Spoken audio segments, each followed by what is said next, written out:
Welcome to Word of the Day. Impartial and just. I believe that this could change. Also an illustrator. I had a poem I wanted to share. Join me today for the poem of the day. Aggressive action against a place or enemy force. Today's word of the day is test. My favorite character that I have written. What motivates me to create? Hunger is seriously one of my favorite poems I think I've Been ever working written. so hard to build this magazine and bring it to you guys. This is the Guilded Periodically Podcast, brought to you by the Fiction Forge. Okay, well, I mean, like Sam, I already know you pretty well, but I can definitely say that our listeners do not know you very well. So why don't you, before we even like dive in to Hunger and like unpacking like your themes and like what inspired it and stuff like that, I would love for you to just tell us a little bit about yourself, like what your interests are, and like maybe even like kind of like what brought you to the Fiction Forge in the first place. Like if I'm being for real, like I would love to hear some of that. What's your origin story? Oh my gosh, my origin story. Did I ever tell you, this will be a great little intro for people to get to know me. Did I ever tell you about my whole like TV show movie theory? Like, which is very fitting for me. It's like so basically, I used to live a little sad, pathetic life where I was not happy or following any of my dreams. Now I'm still living a sad life, but it's not pathetic and I am following all my dreams. So I'm just kidding. But to be happy. well, I'm just a very sensitive person, also a very dramatic person, just in case you didn't pick that up. So yeah, and I'm a rising Cancer but yeah. I know about all the Cancer. Then also I'm a Gemini moon, so it's just like a dash of psychotic. Not that Geminis are psychotic, but like that Gemini moon placement, dash of psychotic. Yeah, just a little sprinkle. But yeah, so there's this person that I used to be really, really good friends with. Actually, I think she'd be fine with me saying her name if you're fine with me saying her name, because she is one of the models in some of my photography that I'm sure people at the Fiction Forge will see at some point. But her name is Lauren, and she modeled for Sookie the Succubus. So oh my god, I love that photo set. That's the one with the card. Yeah. Right? No, like in the red. I loved that so much. And I was thinking, well, back when we were considering color photos, like, and again, sorry about that, but back when we were considering color photos, that was one of the ones I was really considering because I loved them, but I just wanted our first like issue to be like more intrinsic to like our like minority and marginalized, like supporting those voices. Yeah. And so that was part of the reason why I passed on them. But I loved that set. And I like am desperate to know who like Sookie the Succubus is because of that set. So like I'm glad that you're mentioning it. I was obsessed. And I like that you spelled Sookie the way you did. Yeah. And actually she helped me. So she actually had a lot of help in that character because when we were trying to figure out how to name her, originally she was not a character I wanted to keep using. She was like somebody I wanted to make for the photo shoot. But then after we gave her backstory, which I can tell you guys about if you want to hear about it sometime, or if you want to hear about it now. But because Sookie the Succubus I'm just now like kind of connecting it. Sookie the Succubus does has some themes in Hunger as well. So like the poem and everything. And so, but Lauren really helped to craft that character together and everything. And during that time in my life, she and I were both just kind of going through a lot of like she's just one of those people that you like mirror a lot, you know, like when you're like we just were super close to each other. And so we just mirrored each other. And so there were a lot of things that like where I'd be going through a situation in finance, she'd be going through like weirdly copy paste same situation in romance.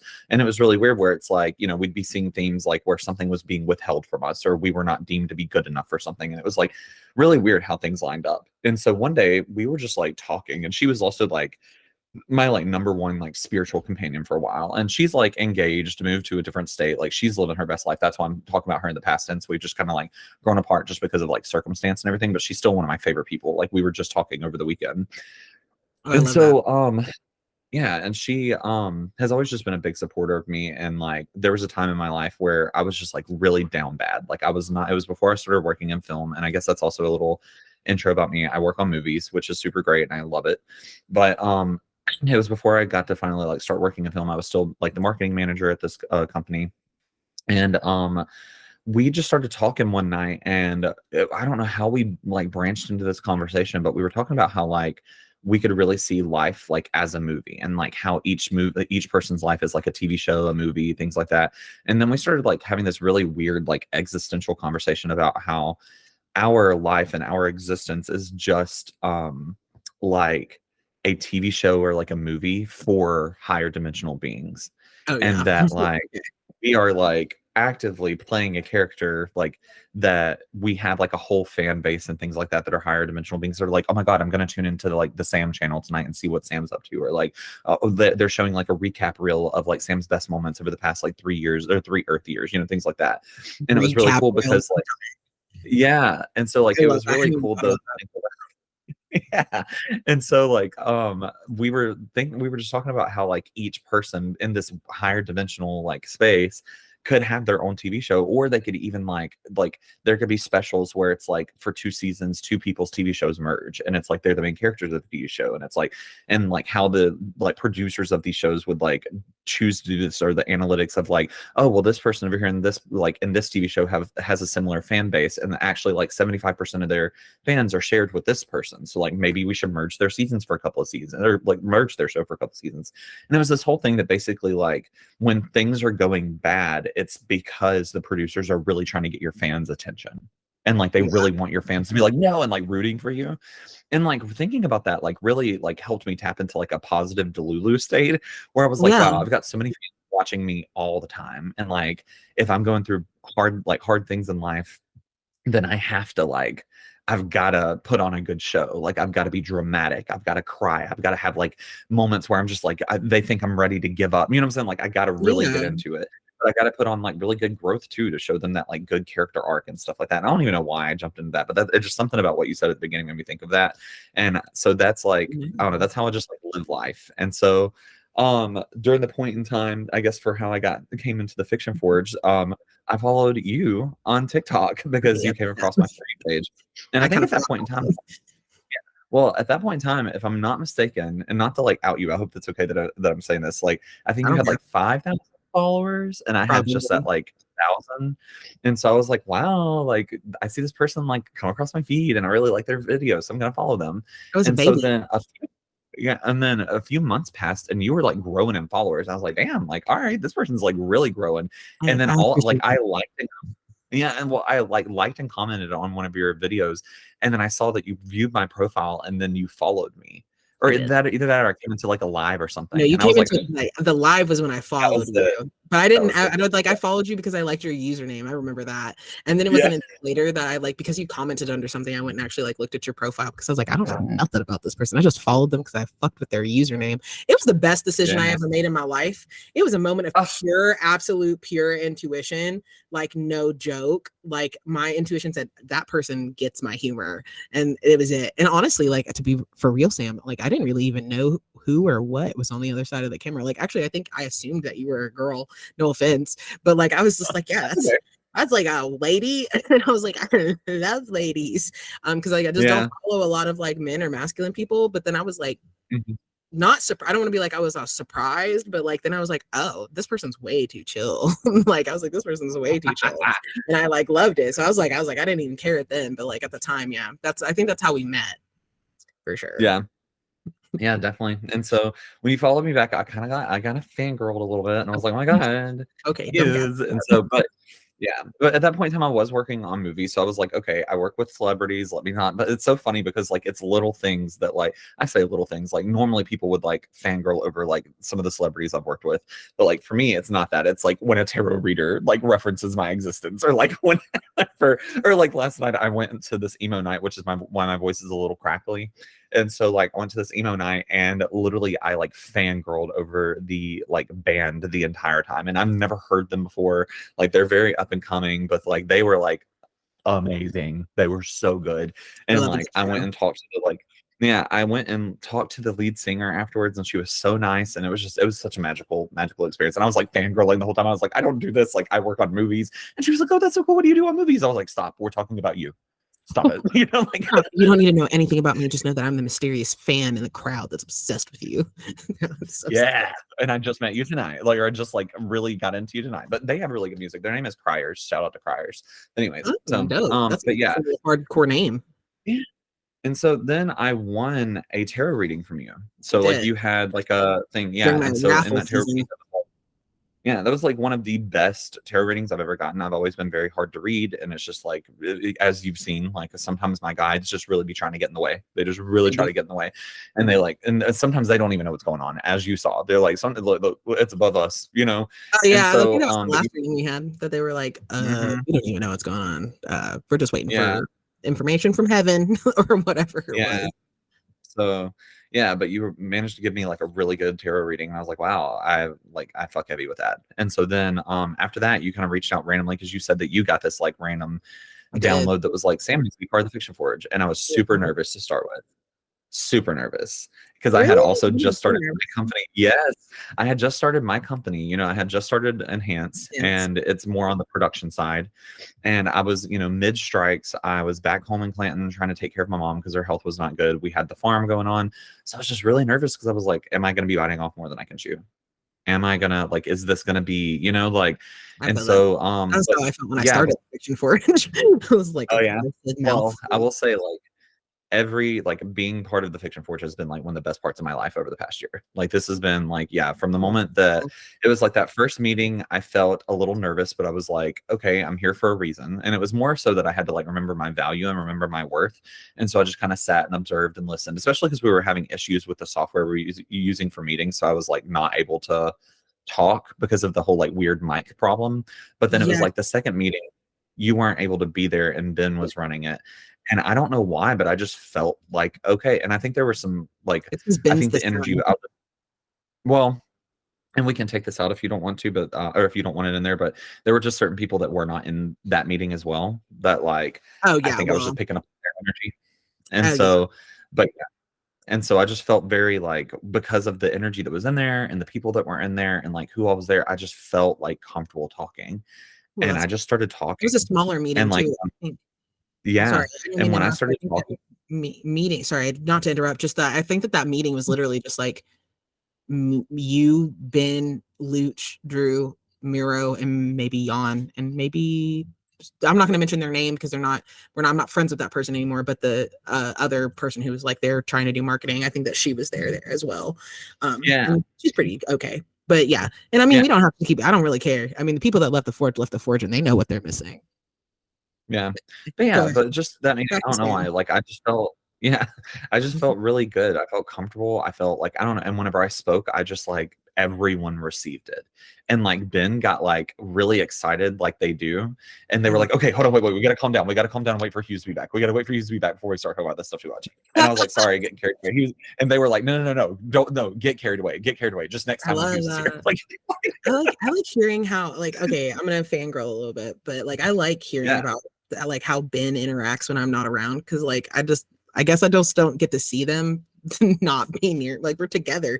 So I'd love you drinking out of a 2-liter. Like I'm cracking. I did it when the camera wasn't on me, so they couldn't see. But yes, I'm drinking out of a 2-liter. No, there's nothing wrong with that. I just thought it was funny. No, not in a bad way. I do that too. Don't get me twisted. That's why I was saying. You see me all the time. No, I know, love like it. Literally in the meetings, I'll just like I'll have like a 2-liter full of water, and I'll just like do this. And I always like if Luch, if Luch is unmiked. Yes, and if Luch is unmiked, I always hear them go like whenever I do it. No, it's good. It's a good bit. But like, I like hearing like Ben when I'm not there. Like Ben when I'm not there. And then also just like one thing I do want to acknowledge is that it does warm my heart. Like you fanning over me is one thing, but like I appreciate that. I'm not trying to dismiss that, but like hearing the fact that the members of the guild received you, like that is all I've ever fucking wanted, is for artists to feel received and like feel heard. So I do just like need to acknowledge that like we do have a good ass crew. Like I'm not even trying to like front on that. Like, and even if I didn't exist, I feel like they would still be going out in the world doing amazing things and being amazing people. And that's why I fuck with them so heavy. But yeah, like, so thank you for being a part of the guild. And anything else about that you wanted to share, or were you ready to talk about hunger? Well, I mean, I just would like to also return what you said about how, like, yes, I know we're all amazing people, but like, you're the one who brought us together. So, like, we would not be doing what we're doing without you. So, Okay, you know, well, I'll say it now. I always say it. You're a very good leader, even though you don't like to say that you're a good leader. You don't think you're a good leader. You're a very good leader. So, well, thanks I for do bringing think. us together. Okay. Well, I don't know what to do with it. Like, I don't know what to do with that shit when you guys Don't tell stop me. complimenting me. That's literally what my brain is like. I'm like, if I accept these compliments right now, everyone's gonna think I'm a narcissist. Like, that's what my brain No, is. no. Because like I do appreciate you guys and I work hard. Like, it's not even like I'm just trying to be Hues, but Hues also is trying to help the world. And like I do appreciate that feedback. And I'm glad like that I got to meet all of you. Even though like it's so funny because like getting to meet you guys, it's so funny because your poem Hunger, right, is the first thing after our like intro. So I do feel like us talking about the guild so much, like it really is. I didn't know that. Yeah, so it's like I'm pretty sure that it is. I'm gonna pull it up right now because I do have it up here. So like we have our intro, and then so like the intro that's like welcome to the Guilded Periodically, and then your poem is the very first poem. So like I'm glad that we're talking about. I just thought that was the right place for it because like, okay, well I'll get into that in a little bit, but like, so I don't mind that we're talking about the guild so much, just that like I do really appreciate you guys and we all work really hard and I couldn't imagine anybody else standing beside me to do this. And I would not be a good leader if I did not have like the strength of so many also good leaders, go-getters, and good doers like behind me. Like me, worthless. Well, okay, no, on my own, worth something, but also as a leader, me worthless without my like team. And like I just couldn't imagine. Like I'm like when we open the Fiction Forge and we have more members, I'm super excited. But like at the same time, like if it was just us for forever, would not give a fuck. Like be very happy. But yeah, so actually, so like kind of moving into like talking about Hunger, Sam's poem. It encompasses, in my opinion, such drive. Like the way that the poem is like expressed, which you guys, if you're watching this episode, probably have already heard the poem. So this is not news to you, but it encompasses so much drive and like that feeling of like a feast of kings to me that like I felt like after our intro, like after we like kind of explained like what was happening and did our welcome message in the magazine, I just thought it was so important that we started off with a poem that represented the fire, right? The fire of the artist, the fire and the drive. And like Hunger was just like perfect for it, if you ask me. So I just thought it was like a perfect little place. But so I know how I interpreted it, but I am very interested on like kind of like what was some of the inspiration behind like Hunger. Do you mind sharing some of the inspiration behind it? So for Hunger, it's actually named very literally. So I trigger warning for anybody listening for eating disorders. I have binge eating disorder and it goes in hand with my ADHD, and I also have just a touch sometimes of well, my brain is blanking, but it's another eating disorder. It's like orthorexia? It's most anorexia. There we go. Yeah. So like where sometimes you don't eat, and it's not that it's like a very stressful, like whenever my body has went through an extreme amount of stress, that will be the response where I just like won't eat or I'll like barely eat. And so it's really weird because it's like two extremes inside one eating disorder. Yeah. Sorry, I'm using my hand. For the people who don't know, I just raise my hand when I have a thought in real life outside of the classroom. It just helps me not lose my thought. But I just wanted to say that, like, which Sam already knows this, like, this is something that we've struggled with. And actually part of the reason why I thought that Hunger was a good, like, I've also struggled with like disordered eating and like specifically like just like EDNOS in general. So like I really related to a lot of the topics, specifically related to like having an eating disorder or disordered eating that kind of come up in Hunger. And like I do think that the poem is well written enough that like it almost doesn't even need, like you almost don't really even, it's not that you don't know what it's about, but like unless you struggle with those things, like you're not going to pick up on it super heavy. So like even the poem itself is so well written that you don't even need, hi Fafner, a trigger warning. Oh, I love that. Love the I love kitty. him. He's the best. But It's yeah, just but there are a lot of themes too, because it's just the place that I was at in my life that I realized I've really been spending the past like 2 or 3 years really unpacking my disordered eating, because there were a lot of things that went into it that I didn't realize. Like one of which that I just recently, and I think I've talked to you about it before, is it's called being an adult child of an alcoholic or dysfunctional family. And being an adult child is really strange because it is a like there is a recovery for it the same way that there is like an Alcoholics Anonymous and there's an Addicts Anonymous, but there's no thing that you're addicted to. It's simply just that there is a trauma response that you are stuck inside of. Like you are stuck inside some type of trauma that was built when you were a child, that you had to react a certain way in order to survive in your household and in order to thrive in your household. yeah. And so whenever I realized that, I found out that a lot of my like addictive personality was like attributed to that. So like when I was in high school into like my earlier years in college, I would get really addicted to people. Like I would get really codependent on Me too. people. Just fall into him. And so whenever I started going to therapy and started learning how to not do that, then it shifted to binge eating. Well, then when I started getting a handle on my binge eating and was able to like find coping mechanisms for that, then it went to workaholicism. And so I would literally like just dive into work and like would work nonstop until I like was ready to pass out from how tired I was. And then I would just crash and burn out and have like a mini burnout episode and then get right back up to it, you know?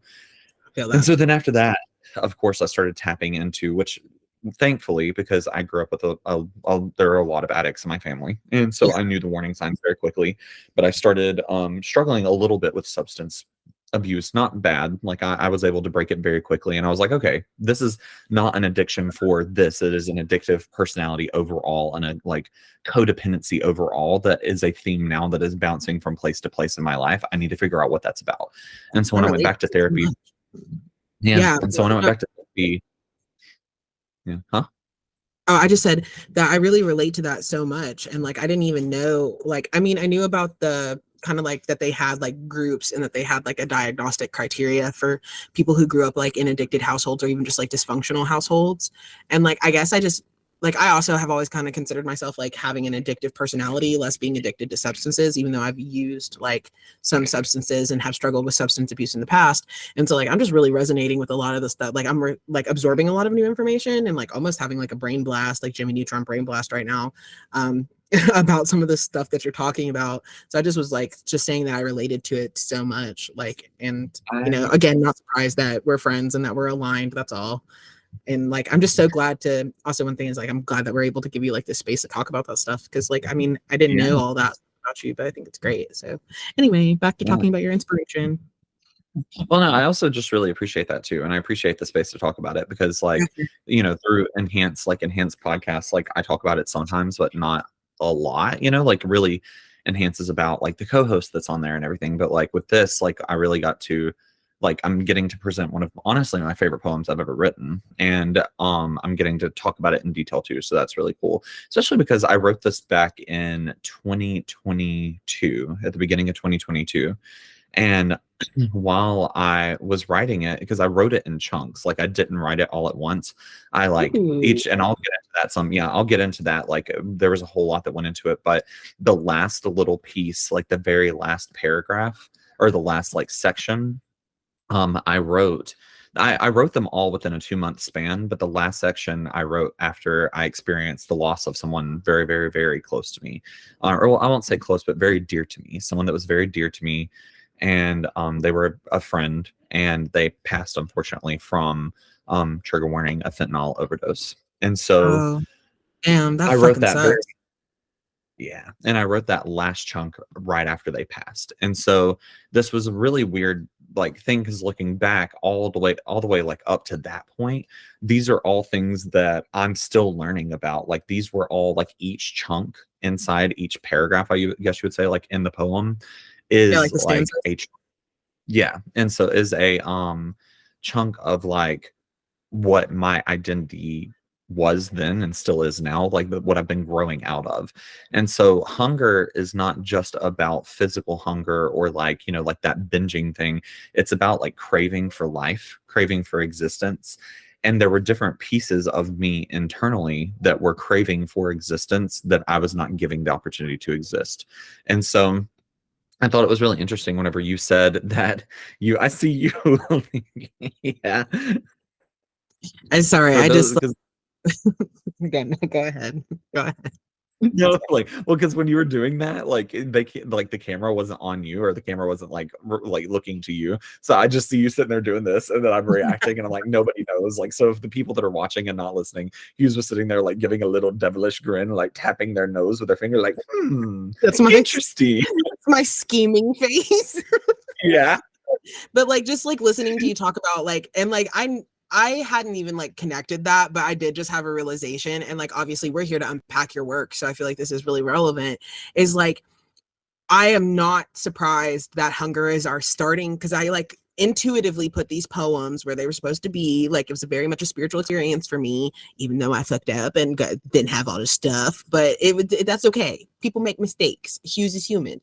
But like, you talking about like it not just being about that, but like the hunger for life and the hunger for connection. And like, I associate life so much with creativity and like being like expressly like, and then you saying hungering for things that you weren't allowing to like fully bloom and like blossom and stuff. And then having known you and known some of the stuff that you talked about how you want to be a writer and how you realize now, well, you are a writer, let me start there, but that you are really trying to step into that like role in your life. And that's something that you've been craving and like part of like almost like fulfilling your like fortune and prophecy. Like I just think that it's so crazy to listen to you talk about it now and feel that relevancy of like, yeah, it's a hunger for creativity, it's a hunger for connection, and that being connected specifically like with your journey as a writer and coming back to the word, like, and but when I say the word here, we ain't talking about the Bible, we're talking about the literal words. Okay, I wanted to be clear. Not that there's anything wrong with that, I just don't want to be misconstrued. But like, I don't know, that was just had me, you know, it had my nose tinkling and my like brain zizzing. So I was just like, I couldn't help it. But yeah, if I'm doing this, you know that it's, it's something, it's something good. But anyway, I'm kind of circling back to what you're saying about it being like a zest of life, like a lusting for life, or a hunger for life rather. Yeah. And depending on how deep we want to get into this, like depending on time and things like that, but I actually had a little bit of I took a trip, if you will, at one point where I had a very strong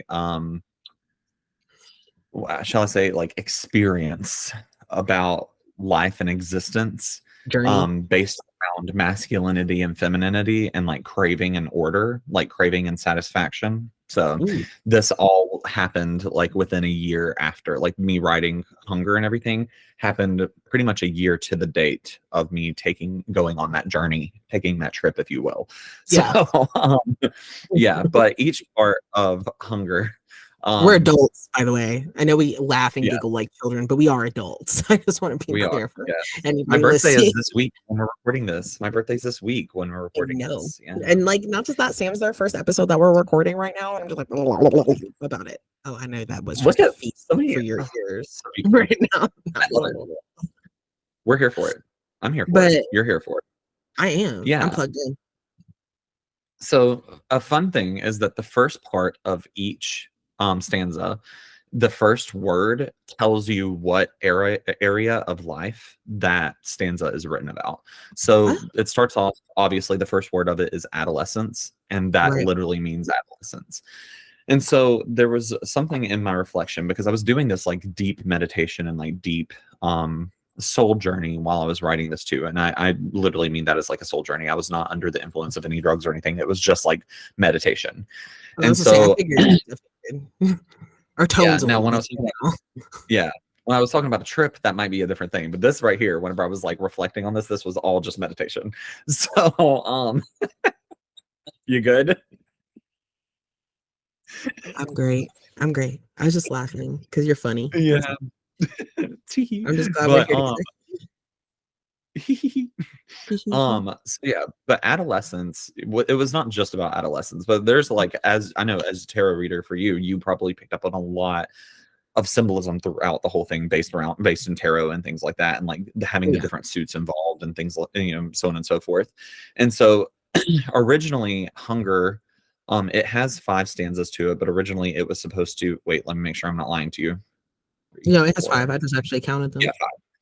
So it originally was supposed to have 7, but there were some parts of them that I felt like merged together. So some stanzas have like a little bit of a split off, and I'll explain those. But I also wanted the main 4, like the first starting 4, to coincide with a suit in tarot as well. And so with adolescence, it has to do with pentacles, obviously, but it also has to do with not just like obviously being young, but it had to do with the parts of my identity that were connected very heavily to my dad. And so my dad, for anyone that does not know, passed whenever I was a freshman in college. He passed in 2015, and he and I were very estranged for a very large chunk of my life, from the time that I was 8 until I was about 17. He and I were not close. We did not speak. But then he randomly came back into my life randomly, and he just wanted a connection with me because he had like several massive strokes. He was not in good health. And I made the decision for future me to have a connection with him. And it ended up being the best year of our relationship. Like we went to lunch at least once a month. He learned how to text for me because he had these like massive strokes, like I said, so he could not speak. So he would text me things, like he just randomly like message me. And so whenever I was a freshman in college, he was supposed to come down after that Christmas break to come visit the campus, and he passed, unfortunately, during that Christmas break.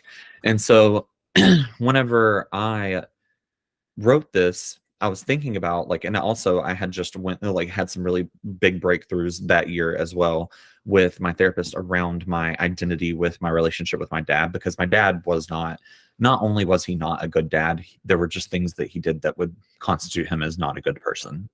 And so there were a lot of things where I felt like me loving him and accepting him was me like accepting the bad things about him and like accepting that they were acceptable, or whatever. And like at the end of the day, like relationships in life are so complex. I can look at somebody and say objectively, you're a bad person, but also say, I love you because you're my dad, Yeah. And like, also like be grateful for the good year that I had with him, but also look at him with like disdain for the terrible things that he did in his life. You know what I'm saying? Like like those two things can exist at the same time. Yeah, they talk about that dialectics is that's what my therapist calls it, is dialectics, the existence of two things that seem contradictory at the same time. So like I get that a lot. Yeah. And sorry, excuse me. That's okay. And adolescence. So the first part, adolescence, is literally about me accepting my relationship with my dad, and that whole part was written for little me, like young me, child me, that craved that relationship with my dad and wanted that relationship with my dad, because some of my best memories from being like a small kid was with my dad. Like we would just ride around during the summertime with the windows down. We would stop and get like snacks at a gas station. And we also did like a lot of like road trips together too, like really small road trips together. And so that's where the part that I'm gonna find it real quick in this stanza, and if it's cool, I'll just like read that little part. Yeah, of course. Oh, here we go. Okay, yeah, where it says, "This I promise, a promise intended to keep, a bag of promises, shapes and sizes, a pink frosted zebra, an elephant for you, a bear for him, and a frog for you both." That is actually about animal crackers, because one of our favorite snacks to eat together were the frosted animal crackers. So yeah, and so like, and also frogs were very, like, all of the animals I listed were very significant for me and my dad too. And so the zebra is literally about, like, if you think about a zebra, it's both black and white. It's both, it's two things blended together and everything. And so like when you think about that to me is like two things existing at the same time that seem to be quote unquote opposites, and existing in one being. And then after that, like elephants are very significant to me and my dad, because that used to be like one of our favorite animals. And we would always talk about elephants, and like he would always be like, remember, an elephant never forgets, and like things like that. Yeah, I was about to say that, like, an elephant never forgets, and you're talking about like the depth and levels of like the complexity of your relationship with your dad. Sorry, just like I am just like loving listening to you talk about this, and like it's so funny that this is the one that you brought up, because I'll give you more space to explain, but like I think it's really funny that this is the part of that particular stanza that you bring up, because it is one of my favorite parts in this stanza because of the caesura that you do, where it says, "This I promise," and you use that white space blocking there. I thought that was so interesting because like it signified like a pause, like a thoughtful pause about making that promise. And like everybody does a little bit of things on purpose. Sometimes we just kind of do things, but I just thought that was so like the way in which oh my God, Fafner. That like the way in which you wrote that. Like I thought the door opened. Like it's not just Fafner trying to leave after inviting himself to a party that he wasn't invited to. But that's neither here nor there. I just really liked the way that you used the caesura there. I thought that your use of white space there was really interesting. I appreciate that. And I actually did do it a little intentionally. And that is actually what set up the theme for the rest of the poem too, because my dad would always promise that he was going to come pick me up as a kid, and then he wouldn't. And I was like, I wonder if he would still promise if he, huh? Oh, sorry. I muted myself because I didn't want to overtalk you, but I literally just said, well, an elephant never forgets, bitch, was what I said. Yeah. But, yeah. But so like I was like thinking, he would always make those promises so quickly. I wonder what would happen if he paused. So like that's why I was like, this and then it's like taking a breath to really think about what it is you're saying. And then in my head, I allowed my dad to make the decision to still make the promise but keep it. So like that's what like yeah. And so but yeah, and then like the bear too also has symbolism, because my dad, for anybody that doesn't know, that like isn't from listening from somewhere with like about me, is like coming to Gilded Periodically for or the Fiction Forge for Gilded Periodically. My dad was almost full-blooded Native American, and so we actually went and stayed in Wounded Knee for a while whenever I was a kid, like several times. And while we were there, we connected with one of the tribes that's on my dad's side. I know that there's like Cherokee, Creek, a few others, but like it's mainly like he like somehow became this nice melting pot of all of them, and then I got my mom's Irish pale white skin. But right. anyways, and if I remember, you're also like the lightest amongst your siblings as well, right? So like the printer really ran out of ink with you. it ran out of toner. My dad ran out of toner real bad, because all my dad's other kids, like they look like, now like they all have blue eyes, which is interesting to me because my dad also had blue eyes, but he had like, I showed you a picture of my dad. He had like dark skin, high cheekbones, like, but he had blue eyes. And so they all have blue eyes, but they all have that like olive to like tan skin. Not me. I'm like pink. I am literally pink all the time. They say that like the more like you breed, okay, because we're talking about humans like animals, but like the more it becomes like the mom. So like when the men, like the more they like produce children, the more like the mom's genetics that like the sperm allows to make it happen. That's why like as you have kids, they start looking more and more like the mom versus looking like the dad. Yeah, I know. Isn't that crazy? That is. I did not know that. That makes so much sense. I only thought about it again because you brought it up about I brought the toner up, but as a joke. But no, I only thought about it because that. So like that's really not surprising to me at all. Yeah. But yeah, and so but when we were in Wounded Knee, for the like bear, my dad connected, like one of the tribes that we were there visiting was one of the ones that he has the most, or had the most of, that like he like was descendant from. And they were telling him about the totems, and apparently the bear was like a really significant one for that tribe. And I want to say it was Cherokee.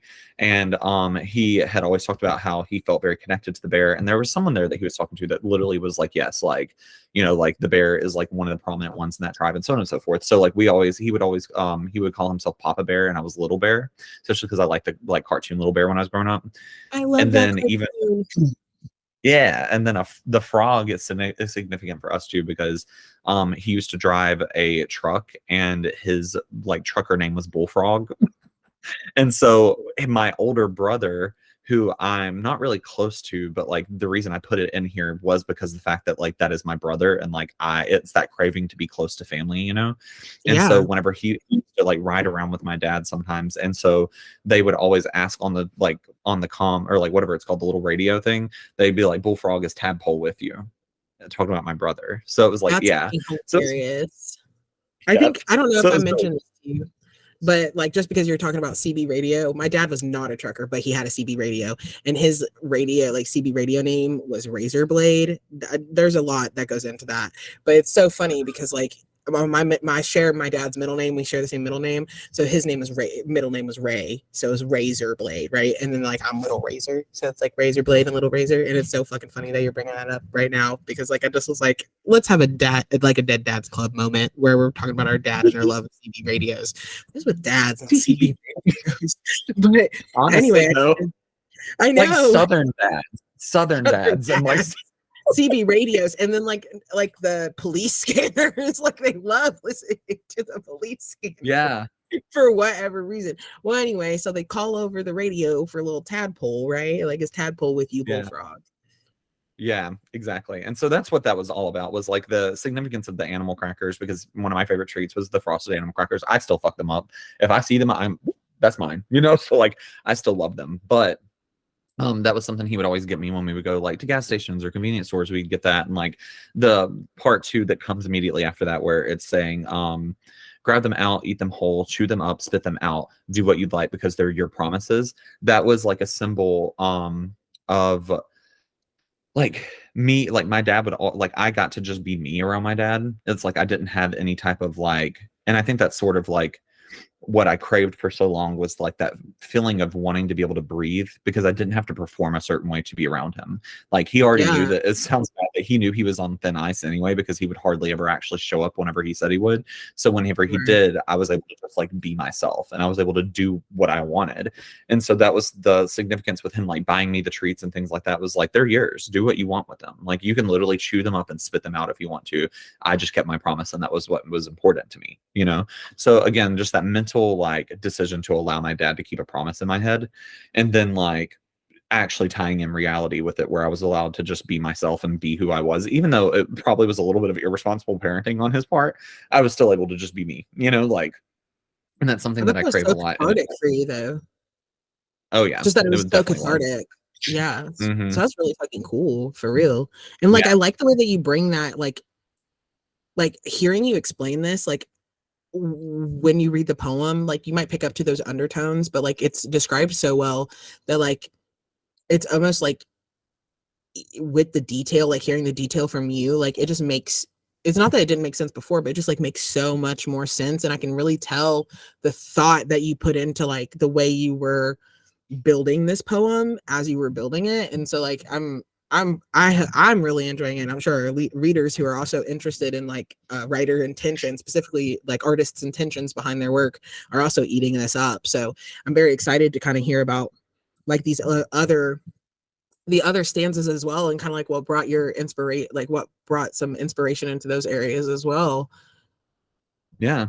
Well, so what's funny is the next stanza is actually about creativity. And so like you've mentioned that a lot, about like the drive and creativity behind certain things. And like, that's why the next stanza, it starts with the word intrigue, because it's literally about like things that intrigue you, things that make you feel like curious, which is why the next word is curiosity.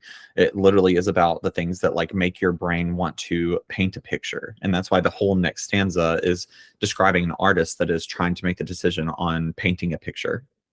What is the suit of the tarot that this one represents? The cup. So if you go down, so it's there's a cup of swears, I believe. Let me make sure. This. Well, and then under seduction, you also mentioned the Ace of Cups. That's why I was curious, like which suit it was, because like I kind of feel like, and I had made some guesses, like maybe the next stanza is the Wands, I think, but I could be wrong, and I'm happy to be wrong. But like I've been making guesses since you mentioned it, because I didn't, it's not that I didn't pick up on the tarot references necessarily, I just wasn't going into it with like a tarot mind. But now I'm very curious about like this, because you said it's about the suits, so I'm very curious about like what they align with and stuff. So I was just curious. So as we continue, do you mind when you talk about the other stanzas as well to talk about like what suit they are, just so we can keep that consistency? But so tell me more about the creativity, right? Yeah, absolutely. And so I will say you are right about Wands. And I think it's interesting that you pegged that, because it means you are a tarot reader. Because if I'm not mistaken, it's been a minute since I've like read through this, but I don't think I actually mentioned Wands anywhere in there. So I like that you picked up on that. Let me make sure. I don't want to lie. It just says a stat, like, well, you mentioned all of the suits in it. So you say like a cup, like a quad of suits, an Ace of Cups, a staff for you, a disc for her, a sword for you both. And like, so I do think that like if if it was not for my background in tarot, I probably wouldn't have picked it up. But what gave it away was carnal seduction, and that was what made me think of the wands, because the wands are also like lust and love and like your root and stuff. But we're not there yet, kids. So we might have just sorry. Okay, I'm like I might get emotional when we get to that part, because you just made something click in my head that I had not realized, and I'm going to try to like well, I mean, like, art's vulnerable. like, be vulnerable. So anyway, if you guys didn't no, it's okay. No, I like it. No, let's talk about it. Remember, the drama. My fans will lose it. If you guys are not into tears, then you are watching and listening to the wrong podcast, and you are supporting the wrong group. We cry together often, like, and that's at least how I feel. It's like I feel like we're crying all the damn time. At the end of every Fiction Forge meeting, we're like, I just love you so much, and like your work is so amazing. And then like I'm crying, and then they're crying, and then everybody's crying, and they're all just sitting there literally at the end of every meeting. Get so irritated, which you don't do often. You don't like it. So please, people listening, don't think that this is what I'm saying, but you could get so irritated, Hues. Like you specifically could be like, I'm stressed out about this. I can do this in the meeting. You're like, I just love you guys so much, and you guys are amazing. I can't help that I have feelings, but like, yes, I'll get overwhelmed like when we're talking about like minor details, and then we're like, and listen, we're all ADHD and autistic, so like we be picking these minor details apart, but there's nothing wrong with that. No hate, but I'll be sitting there and I'm like, I am so fucking done talking about these motherfucking details right now. I could just shave my head, and then I'm still, and then there I am doing my deep breathing and being like, guys, just to be completely honest, this is really fucking stressing me out, and I don't want to talk about it anymore. And then everybody's like, okay, Hues, we can move on to the next topic. And then at the end of the meeting, I'm like, guys, by the way, I would not be able to do this without you. I love you guys so much. Please forgive me for my tantrum. And at the end, and if I don't do it, someone else does it. I don't have to start it. Usually it's me. I was like, it's Sam or Drew. Where they're like, guys, I just really cannot live without you. Please make sure you're here next Tuesday. It's like literally though. No, yes, and like I like it when Sam starts it. I like it when everybody but me starts it, but like Sam always has some like really good, always gets the good tears for real. I like, no, it's the truth. You always bring like, okay, I'm gonna gas you up for a second, but like for real, you do always be bringing like really crazy good insight. And listen, Sam has an intuition. Like, and listen, I read cards professionally, so I know something about intuition. Sam has an intuition that I believe surpasses God himself. Like, it's just crazy. Like, no, I stand on that 10 toes down. Like, if I had a problem and I was trying to choose between two things, I would come to Sam with that problem, and have in the past brought problems to Sam or brought situations to Sam just to hear what Sam thinks is going to happen. And 9 out of 10 times they are correct. I've never had a wrong intuition from Sam ever. And I say 9 out of 10 times because there was one time where Sam was like, if you're open to it, this will happen. I said, I'm not open to that. They can stay the fuck away from me. And that was it. But wait, didn't that actually? Yeah, wait, but it ended up happening. Oh wait, no, because there were two parts to it. I was like, one of them is gonna be this way. Yeah, and then the other one, I was like, if you're open to it, this will happen. You're like, I'm not open. I was like, I never want to see them again. But then like the other thing like definitely happened. But anyway, Sam's got crazy intuition, stronger than God themselves, essentially. That was what started this conversation in the first place. But anyway, you should definitely go dig in. Go check out Sam's readings and everything, because they're fucking insane. But so we're talking a little bit. We're just talking a little bit about our second stanza. Intrigue and curiosity. Yeah, intrigue and curiosity. So so whenever I say like intrigue, curiosity, a wonder of abstract, that is about like, so I used abstract very intentionally because like when you're in grade school and you're learning about like the different types of art, abstract art is meant to be like an art that like isn't up to the interpretation of the viewer, right?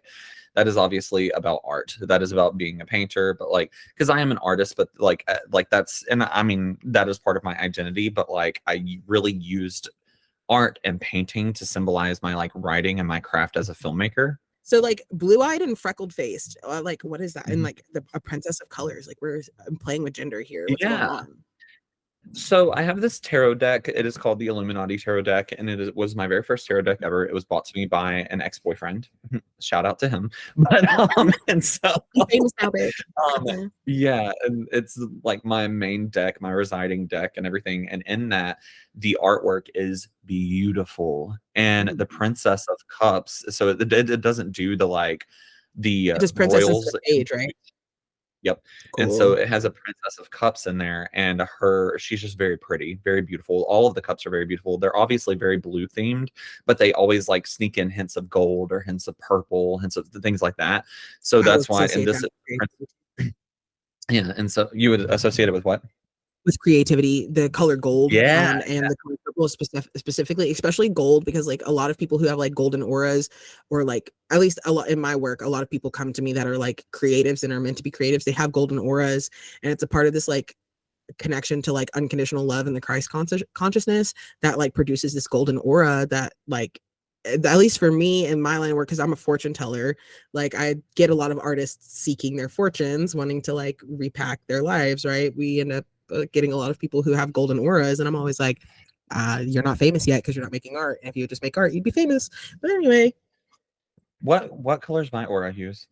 I mean, right now, I feel like, oh, right now. Like right now, or do you mean in general?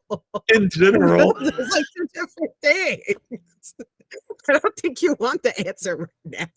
Like, I know what she is right now. I know what she is right now. I know what she is usually, but I wanted to see what you see it as, because people. It's so weird. I always get the same answers, but it's just like a little bit of a different shade. Like people notice a different little piece of my aura every time they look at it than what someone else did. But so the last time I read you, whenever it came to like what I was receiving from you, it was a really interesting like collection of colors that I could almost describe as like sunset. So it was like a little purple, yes, a little purple, a little orange, a little yellow. But like if I was to like dive, like whenever I've dove deeper into your aura, like at its core, something that me and you have really similar is like that white light of like being like the healer and like showing up as like the artist. So like that's something that like I definitely have noticed. And like I'm gonna be honest, I like sought out people for the guild that had very similar base aura, where we all have like at the center that like white light. No, it's the truth, because like having that is like for me, like that's a signature that like you are a light being. And like we don't have to get into all that complexity bullshit right now, but that is something, is like, your aura is layered. And so like from the first, it's like this sunset that's like purples and oranges and yellows, but you also have like that golden energy that I was talking about before. And like the more, sorry, I didn't mean to hit you, but like the more I get to know you, like the more I get to know you and the more I experience you, the gold becomes more and more prominent. Like the other night, whenever you called me and we had that conversation, which we're not going to unpack that conversation here, it's simply just saying that like your light was like very golden when you were stating what you wanted. So like I knew you were speaking the truth to me in regards to that. So like it shifts, but like whenever I was reading your aura the last time, it was definitely like more royal colored. Yeah, Hues, I've got so much I got to tell you. We'll do it after this call, after we're finished recording. But I got so much stuff about the gold, stuff about the healing thing, stuff about all kinds of stuff. Anyway, so yes, I love magic. So, but a princess of colors, blue-eyed, freckled face. So I have that whole stanza is about being who you are in your creativity, but then constantly being affected by other people's critiques. And so and so I'm blue, like, so to me, like this also starts to tap into something that will come into the next to last stanza, which is gender identity. So I'm gonna put that out there so that we'll remember it whenever I come back to it. But I love talking about gender. And so in this one, this represented obviously like me as an artist, me as a creative.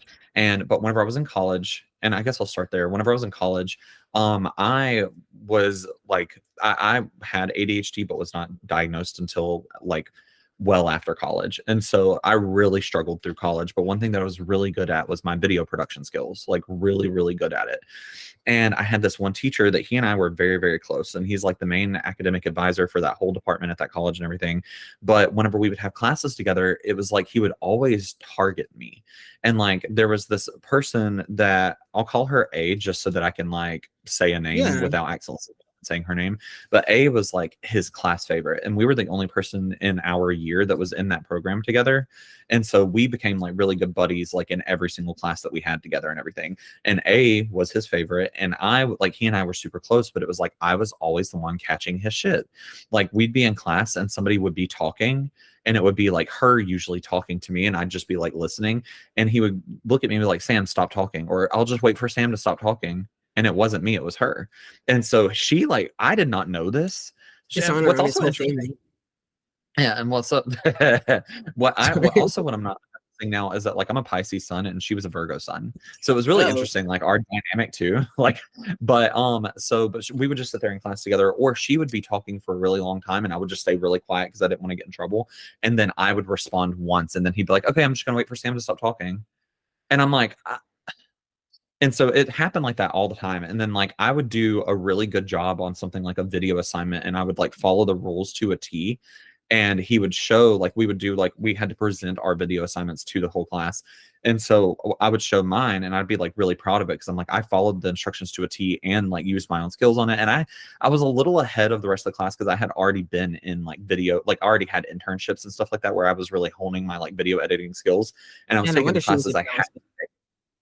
Yeah. Oh, no. So the girl and I were really, really good friends. The teacher, though, he was the one who was like constantly like targeting me. And he and I were also really, really, really close. But she was really talented too. It's just that, which is weird, like for a Virgo, because typically you see the Virgo being the one that's like very like structured, so, and the Pisces is the one that's very ebb and flow, go with the flow. It was the opposite. I was very structured, so, had to have things like a certain way, follow the rules, everything else. And she was very just like, I'm naturally talented and I'm going to show up and do it, and I'm going to get a good grade. And for me, it was like I'd put a lot of effort into it and like a lot of hard work into it, and really the problem was, and that you'll hear in this stanza, is that I was trying to earn his approval, not earn a good grade.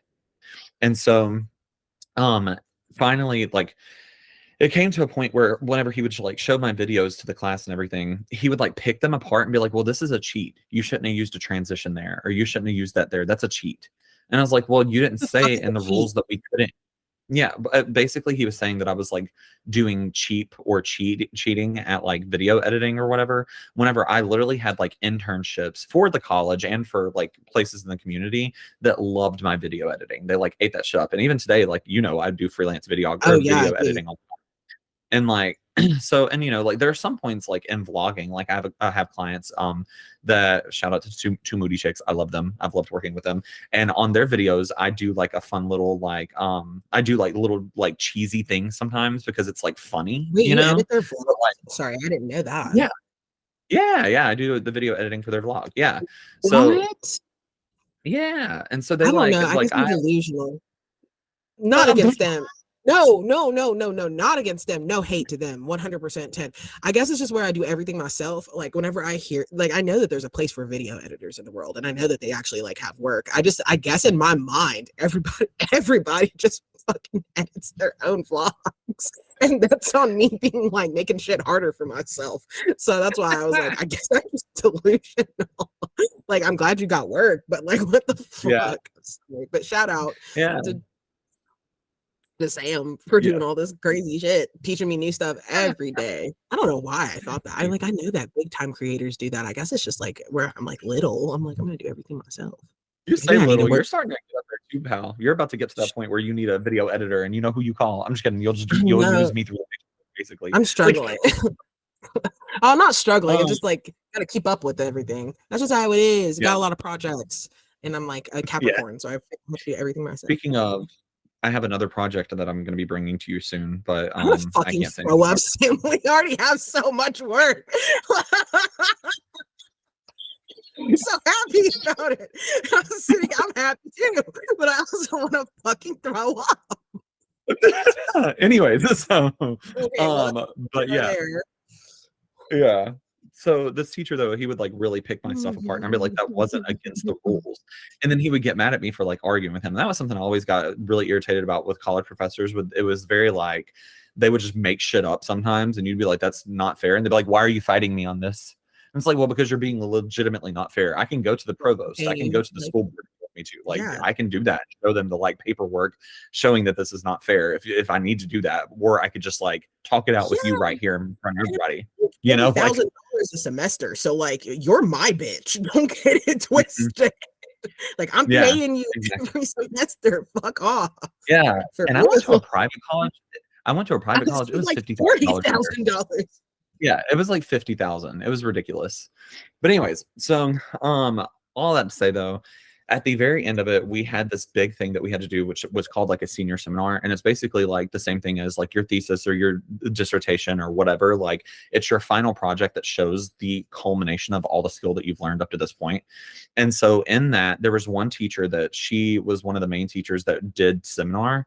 And I like was an overachiever. I started a year and a half early, and I started meeting with her a year and a half early. I implemented color theory. I implemented psychological theories and all kinds of stuff like that into my senior seminar. And hearing that shit. Yeah. And so she was known to be the teacher in the whole communication arts department that was the hardest grader. Like she graded harder than anyone else. And you never got a good grade from her, like, or you hardly ever did. And I did not get the best grade, but I got like a B plus, I think, from her.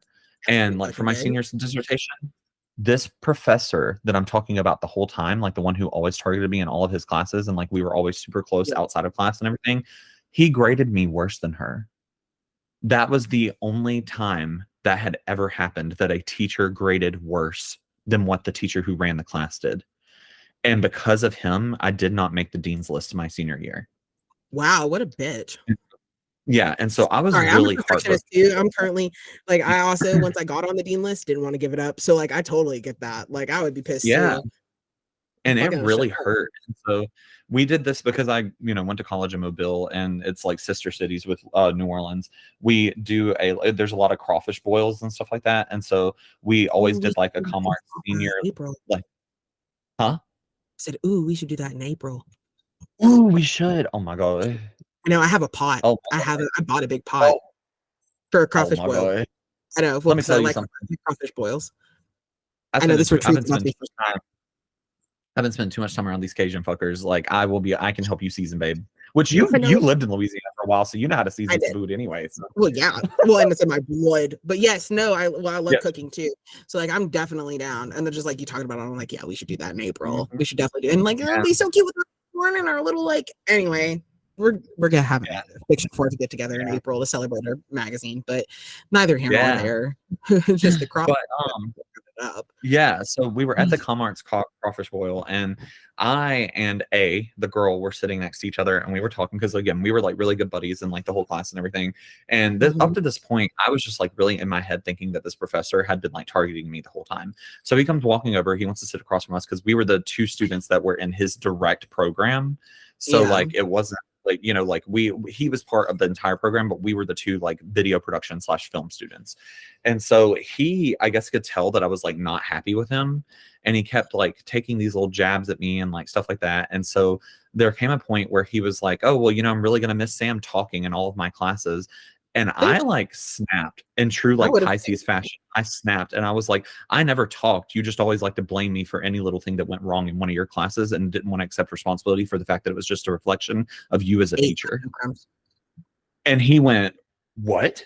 And I was like, you always targeted me and took everything out on me and were so hard on me, but let everyone else get away with so many things. And it was ridiculous. And I was like, and because of you, I did not make the dean's list this year. And he was like, well, no, because blah, blah, blah. I was like, you graded me worse than insert this teacher's name there. And whenever I said that, his eyes got huge because he had never graded anybody worse than her. I was like, on my senior seminar, the grade you gave me was less than the grade she gave me. And he like went to say something, and stepped in, the easy go with the flow Virgo that like didn't really give a whole lot of effort about certain things. Like Liz stepped in and was like, yeah, no, you pretty much always. Yeah, literally just casually was like, nah, you did take everything out on Sam.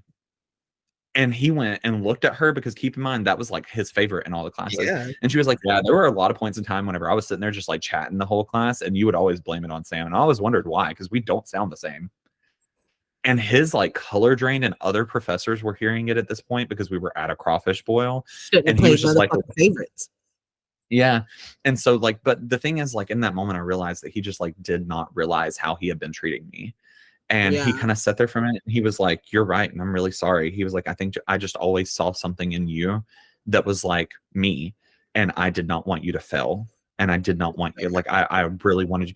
And looking back to, like, he's a professor and he wanted to work in film and he only got to like do 2 feature films or something like that. And like one of them didn't succeed and excel the way that they could have. And so I can see where he would have been projecting like what he saw as failure onto me. But he was always just like one of my favorite teachers. Like I just loved him and wanted That's him like to be proud of me.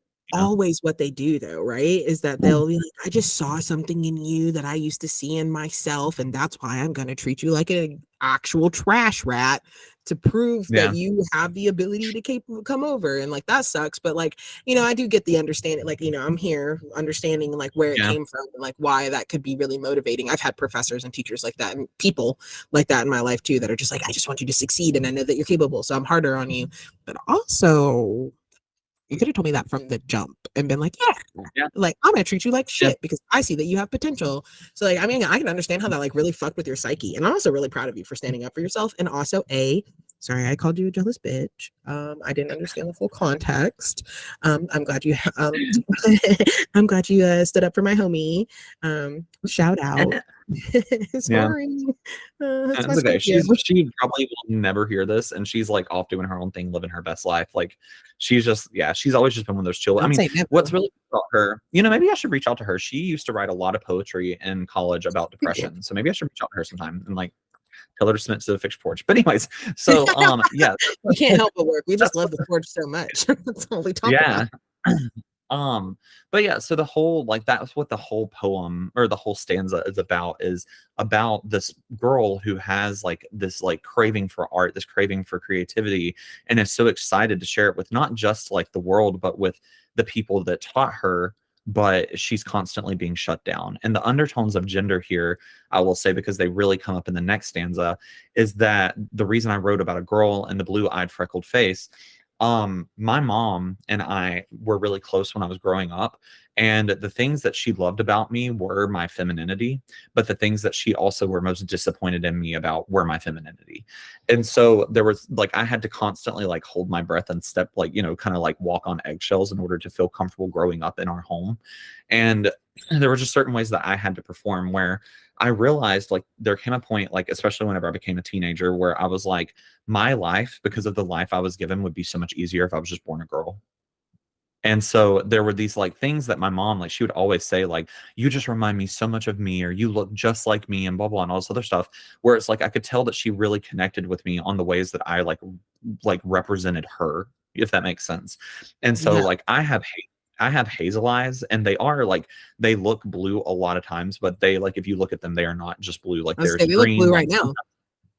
yeah, there's sometimes where they like literally turn, like, they'll turn like a light caramel brown. Like, it just, they change colors depending on where I'm at, what I'm doing, like what I'm wearing.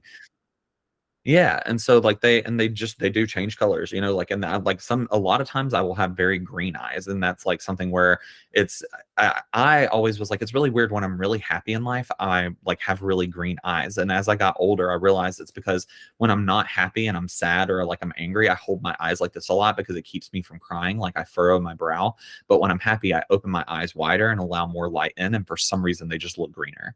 And so but my mom would always get upset with me whenever I would say things about how my eyes were green or my eyes were brown sometimes and things like that. And she would just get really, really upset because they don't turn like dark brown. Don't get me wrong. Like they never turn. It's like it'll always be like green, like caramel green, you know? And so like a hazel eye does. Like I'm picking up. I know hazel eyes exist out there, guys. Like those people out there be like, no, your eyes can't change color. Like y'all don't know color theory. Y'all don't know light theory, and you're honestly just living in a delusion if you don't believe that hazel eyes exist. Yeah.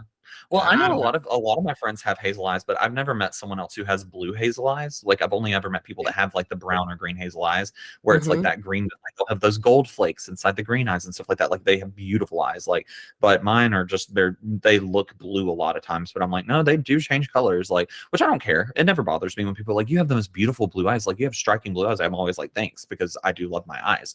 But my mom would like get angry and be like, or not even angry. She would just like chastise me, and she'd be like, no, you're my blue-eyed baby. You are my blue-eyed baby. And like, because her two other children that she gave birth to, they both have brown eyes. And so she always wanted like a blue-eyed baby, a blue-eyed. You're the one that she prayed for. And I Mhm. got that a lot growing up. So that's why, like, throughout this whole thing, like, even there's a part where, and if you're into tarot, you'll like hear, or like you'll understand this reference where I say the call to your part, because each stanza has a call to like section where it's like you're calling to something to fix the problem that has been put inside, like put inside of you or put inside the stanza. And so in that one, it's call to your hierophant, or no, write to your hierophant.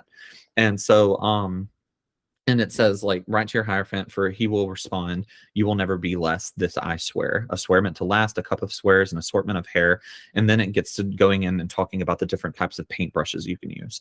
And so that's sort of like the rhythm there that goes into, like, each stanza you call on something to fix a problem, but where in the first one the problem was fixed or the problem was set free, in this one it's like the problem, accepting the problem as it is what is setting it free. So I literally say, like, rip the canvases, do what you'd like, for they're your swears, you know. And so, like, and they're not the teacher's swears. It doesn't matter what the teacher says about your art is your art. They can give you a grade, but they cannot grade your creativity. And so that's what all of this is about, is like, if someone else is disappointed in you, it is not your responsibility to fix their disappointment when you are just being your authentic self. If you did nothing wrong and you are just being the creative being that you are, it is not your responsibility to filter yourself to someone else's liking. Yeah, no, I just wanted to touch on, like, just like, yes, and like everything that you said is beautiful, but I just really love the way that you touched on about like how academia specifically, because we're talking about this poem within a creative context and like an interpretation context, like about how academia and like going to school, because, you know, like we have like, you didn't used to have to go to school to be an artist. Like, you'd be an apprentice, and so you would like go and have someone teach you, but then they like institutionalized it and capitalized on it, and like, so now we have this entire like academic institution that's built off of teaching artists how to make art, when really it has nothing to do with teaching people how to make art, but instead how to teach people to make commodification, how to make products, and that's all, like, all types of art. Like, if you listen to people who go to like fine art school, they talk about how like the critique is so fucked because like it's inconsistent, like it depends on the opinion of the art, like your teacher.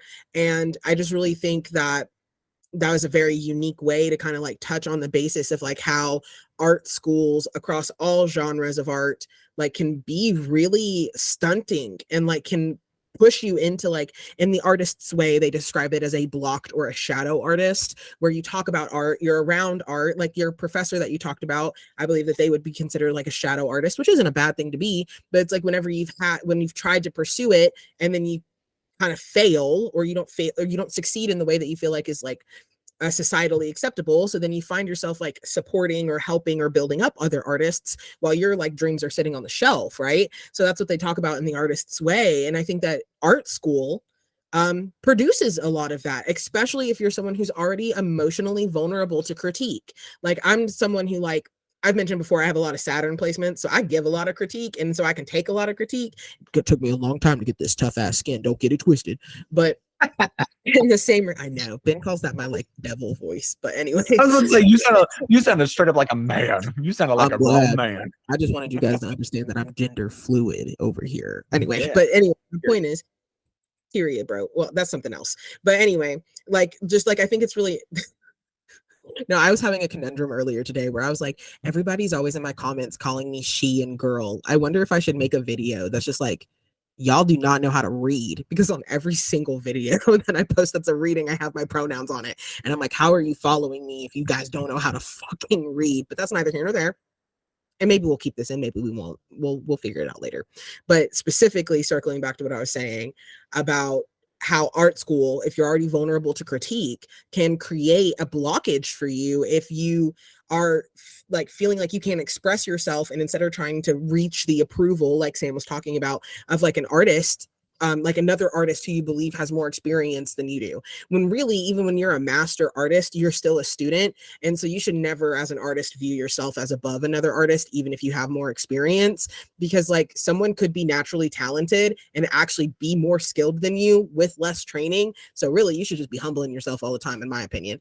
But like, I just thought that was really interesting, that like even at this time before you started doing this like work, because I feel like this is in some ways abolitionist work where we're working to like abolish the systems that already exist. Like, so before you started doing this work, that you were already thinking about these things in the way that you were thinking about them, and it was showing up in your work. So I just think that that's really like fantastic, really. And so I just wanted to touch on that a little bit more.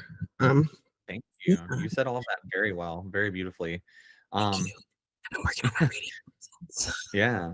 Well, so I mean, and I definitely, so I mean, for that stanza, that's really the main things that I would say I'd touch on is that, you know, you start to see a theme there, but I'll kind of bring the theme in on the last one, and we'll get to the one that Hues is very very excited for, which is carnal, which is the next stanza. And so it starts off, you know, carnal seduction, a dismay of pleasure, and that, you know, like. Again, you can see the tarot influences because there's the priestess of blood, which I really based off the high priestess. But if the high priestess snapped, you know, so like if you took the high priestess and decided to like give her motion and give her movement, and she finally just like acted on all of her intuition, that's what this whole thing is about. And this also really starts to play into gender identity and also like sexual identity, because this whole thing is about like, I grew up in the church, I grew up Pentecostal. And they are very like, it's a very aggressive and very like, for lack of a better word, extremist version of Christianity. They really do believe in like the dissolution of self and the like combination of like, you are your church. Like there is business that you like, and I'm gonna, if it's okay, this might be a little triggering for some people, but I do want to tell a story that really was like eye-opening for me whenever I was a teenager, that really like shook me to my core about like messed up the church can be. And it just I guess a trigger warning like would be shame around dating outside of your race. So this is like, no, that's good. I mean, I was like, I'm in a mixed relationship myself, so like I'm definitely like, that was not what I expected, but I'm like really ready for it. I'm excited. So I think that, I mean, you know, I had religious and childhood trauma around like being gay. Obviously, like there was a time that my mom like drugged me up to the front of the church and like told everyone to put lay hands on me and pray over me and stuff like that.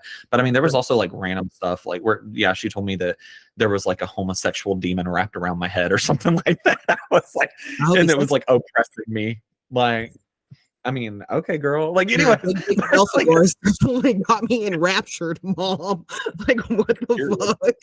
You know, that's something too. Christianity is like super witchy, and people don't realize that. That's the sex, and they try to demonize that shit. They're like, all they want to talk about is that, and like what's in your pants and shit. Well, that's anyway. But so the story that's related to carnal seduction. Also, I just love how you also like added. I just noticed this, and like it continues that you like have this like little section, and then you always like describe someone physically. I think that's also a really nice touch in this poem. Like that, it helps it stay consistent and relevant to one another, even though like each section is like obviously like up for interpretation. Yeah, and what's so interesting too is that each of them are me. They're just like a different lens of me. Like I was actually going inside and like. It was weird. Like typically I would dissuade people from doing types of meditations like this unless they like had a really strong sense of self. But I've always had problems with disassociation. And so my very first like real therapist, and I say real therapist because I had a therapist that I started off with that I loved her. She was great, but she was more of a like, go chit chat buddy. You know, like you just kind of chit chat, you talk about things, you rant. Like she's gonna validate every single thing you say, even if she shouldn't. But like it just gave me a safe place to talk. And then my next therapist was like what I consider my real therapist, because she was the one that was like, all right, you see these behaviors, you see they need to change, let's get to it. And I did a lot of hard work with her. And what was really cool with her though is that she recognized all of these things within me that were very extreme, like my dissociation, my like things that I really, really struggled with. And she realized that like me unlearning those specific things was not going to help me because there was no unlearning. So she taught me how to use them as grounding. So use them as the opposite. So like my dissociation, she taught me how to feel grounded in my dissociation, how to recognize whenever I was dissociating and how to like counteract it almost rather than trying to stop dissociating, because there was no way to make me stop. You know, like I like existed in dissociation a lot of the time. So she taught me a lot of great tools around like really tapping into it.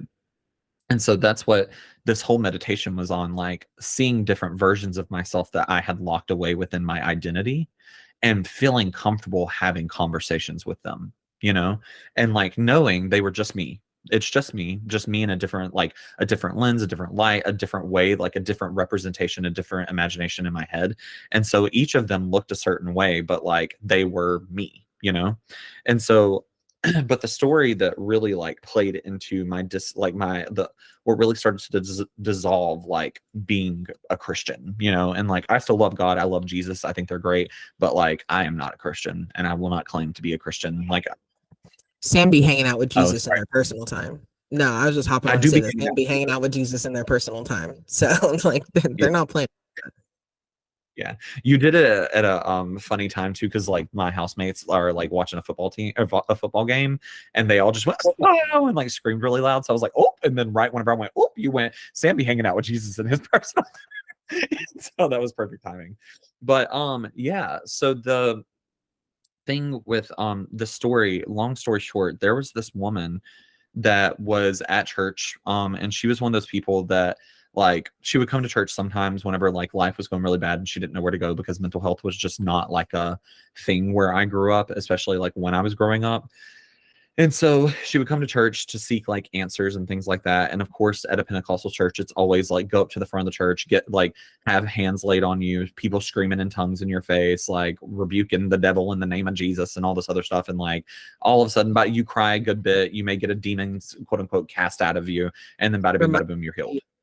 Not now, but in a private conversation, I need to tell you about the church that my dad grew up in, and they did that shit. They did the snake handling, everything, and they did like, oh my god, we didn't do that. Like, we didn't. No, they did like the snake handling. I think they were Pentecostal. I could be wrong. Now I'm not trying to judge them. No. That's Pentecostal, but that's not. Yeah. We thankfully did not do that. No, and they like so the Baptist church I grew up in did do speaking in tongues, but this place also did that, and then they did the snake handling, and I definitely convinced them that I was possessed by a demon because like I've always been very good at handling animals, and so they did the snake handling or whatever during this like the like 1 or 2 times that we went to this church because my mom was like, "Fuck no, like this is crazy, bro." But they did, anyway, I rebuked the snake. I was like, get the fuck away from me. And the snake went, and they were like, and I was like, what? Okay, and they were acting like you were demon possessed whenever, who was it, Moses, that literally like his staff turned into a snake and ate 2 other snakes? Saying anyway. I'm like, I'm out here gifted by God. Give me the ability to turn these snakes away. And you out here trying to think I'm possessed. But that's not about here. There were a lot of reasons why. Me being mixed mainly why they thought I was fucking possessed. That's neither here nor there. Oh yeah, if you would have been a little Aryan child with blonde hair and blue eyes, they would have been like, wow, you have the power of God strong inside of you. Yeah. And they were like, what the fuck? Never mind. I'm not gonna say the thing that I was about to say because it's not the time nor place. But anywho, Sam. Back to Sam. Yeah. So, but in this thing, there was this woman, and she was a white woman, and she came to church one Sunday. And so of course all the like elder women of the church like had her up at the front, and like the music was going real hard. Everybody was like clapping their hands and all this other stuff. And like the choir was singing and singing and doing their whole thing. And there came a part where right whenever they were praying really loud, and telling her to repeat certain things, because that's a big part of like this prayer ritual that they do, is like where they're like, tell God, tell him that you'll blah blah blah blah blah, all this other stuff. And you couldn't really hear her, but then right there came a part where I don't know why the choir did this, and I genuinely don't think they did it on purpose, but they like hit, like they were like really feeling the music and everything, and like being slain in the spirit and everything, and then they like came to a sudden stop to be very dramatic. And right when they did, the woman was repeating what all the like elder women were telling her to like say, and she said, I'll stop, I promise God, I'll stop cheating on my husband. No, I'll go back to my husband. That was it. Wasn't even cheating. I'll go back to my husband and stop having sex with black men. And I was like, and the thing is, it was a bad relationship. It was a bad marriage. It was a marriage that was bad for her. So not only were they advising her to go back to a marriage that was bad for her, they were shaming her for having consensual adult sex with men that just so happened to be black. Oh yeah, they definitely. And when that happened, I said they definitely thought she was possessed by the BBC. That's fucked up. Honestly, I mean, but for real though, For real though. I mean, you ever look? Yes. Look. Anyway, let's Just anyway. yes. Let me Just come yes. back. Let's run back. Let's run back. I have so much I could say about that. That's incredibly inappropriate and too much information for anybody right now. But anywho, As a gay man, race does not matter whenever it comes to having a big one. But oh, it don't. But anyway, anyway. So Rio, yeah. I love you. Thank you for being my first. That's it. I'm just gonna leave that right there. Oh my goodness. I'm just saying. No, listen, one time I was very sick, and me and Rio we dated a little bit, but it just didn't work out. And several years later, they had still followed me on Instagram, and I was really sick and I couldn't afford my Sevilla.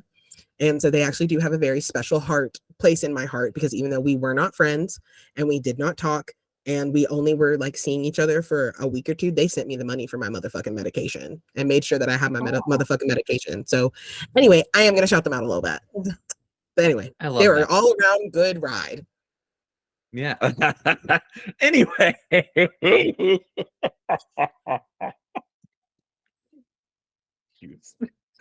Well, that wasn't inappropriate. You made it dirty by laughing. I did. I will own that. Anyways, so I realized that all of these older white women would rather see her go back to a marriage that was bad for her and to shame her for having sex with men who happen to be Black than to see her get out of a bad relationship, you know? And the way that they shamed her, the way they made her sit at the front of the church and broadcast that to everyone. And there were plenty of things that made me really lose like faith in the church for myself, just being a gay man. Like, I'll never forget one time that one of my friends that I came out to and told them that there was a guy that I liked and stuff like that. She had went and told like the youth pastor's wife, and a bunch of other stuff. And then also like embellished a little bit and like said that I was talking to this guy and stuff like that, and that I had been actively seeing guys and stuff, and it turns out she had a crush on me, so she was like didn't like that I liked dudes. Yeah. And so she had told them, and so they all for months pretended not to know. And when there was a guest preacher who I really looked up to whenever I was growing up, that was coming to preach at our church one Sunday, or no, it was one like night. I don't know. I think they were doing like a revival or something, because that's something Pentecostals do. And so, or evangelical Christians do. They told him what they were told, and told him to, like pray for me, because I would like go up and get prayer for it a lot, because they would always say like, pray it away. It's the devil trying to tempt you and all this other stuff. And so when I went up for prayer, he told me that he knew that God let him know what I was struggling with, and like told me that he knew that it was like homosexuality because God told him. And then that it was okay, that I was doing the right thing by continuing to pray, and like really just like comforted me about all of it. But then later to find out that it was not God who told him, it was in fact the youth pastor and youth pastor's wife. And only because one of my friends I trusted and confided in, who had a crush on me and was mad, told them, it really was like I lost a lot of faith then. Like I lost a lot of faith in the church, not God, but the church, So this whole stanza, even though it is very like, for lack of a better word, provocative, very lusty, very wands, as you would say, it is very much about like the identity of self based around sexuality. And the realization that I had earlier is that Christianity really tries to like pervertify anything that is not like missionary, like vanilla, white, stick to your own quote unquote kind sex. So like me being a gay man, I'm just, oh my God, I'm the most lustful thing in the world. Oh my God. And it's like, you don't know what I'm into. I could be super vanilla. I'm not, but I could be super vanilla. You know what I'm saying? Like, I do not have to be some type of lust demon just because I'm attracted to men, and like and that's what all of this is about, is just about like the tapping into femininity even more, the like breaking away from the Christian church, the like accepting my sexuality and things like that. And like there's a lot of magician undertones too. That's why there's the 4 suits represented, because I don't know why, but the magician always really aligns with the wands for me, because it's about that quick action, but not just that quick action, but that like intellectual quick action, and so that's why this whole thing is about like even though it's represented by the wands, by that carnal nature, that seductive nature, that quick movement nature, the passion and things like that. It really is about like having all of it together, you know? And also there's something here too about like I'm reading specifically the part that says like the lust in men, a gasp for air, an array of sunlight, jolts of euphoria, live your fantasies and desires in this oasis, pray to your goddess for she will bless. You will be worshipped, this I prophesy. And so the thing about that whole little section is that I have really, and you kind of called me out about this one time in a tarot reading in a good way, there I have like had a problem with like the only men that are ever really interested in me that I am also interested in are men who are closeted or men who like I am their first. And it's not that I'm like only going after those types of men or that only those men are interested in me. I literally just went through like 3 men in the past month that, you know, trying to get over somebody, just trying to move on and like date other people and stuff. And I went through 3 men that each of them treated me like not great, you know, like in a different way. Like the first one was very like criticizing and very like giving me unwarranted career advice and like very critical of me. The next one was very pushy and wanted to isolate me away from my friends. And the last one just like was not attentive, did not put in effort, was like interested in me, but could not communicate with me. And like, I was tired of being the only person putting in effort. And all 3 of those men are out of the closet gay men, you know, but like, it's like every single time that I have actually had someone be interested in me or like stick around long enough, it's been someone closeted or like that I'm like they are just now finally attracted, like accepting that they're attracted to men, but they can't give me commitment. Like they can give me the love that I want, they can give me the like feelings that I want, they can treat me well, but they can't give me a commitment. And it's like the idea, because they like can't help but have feelings for me whenever they realize they do, and that scares them.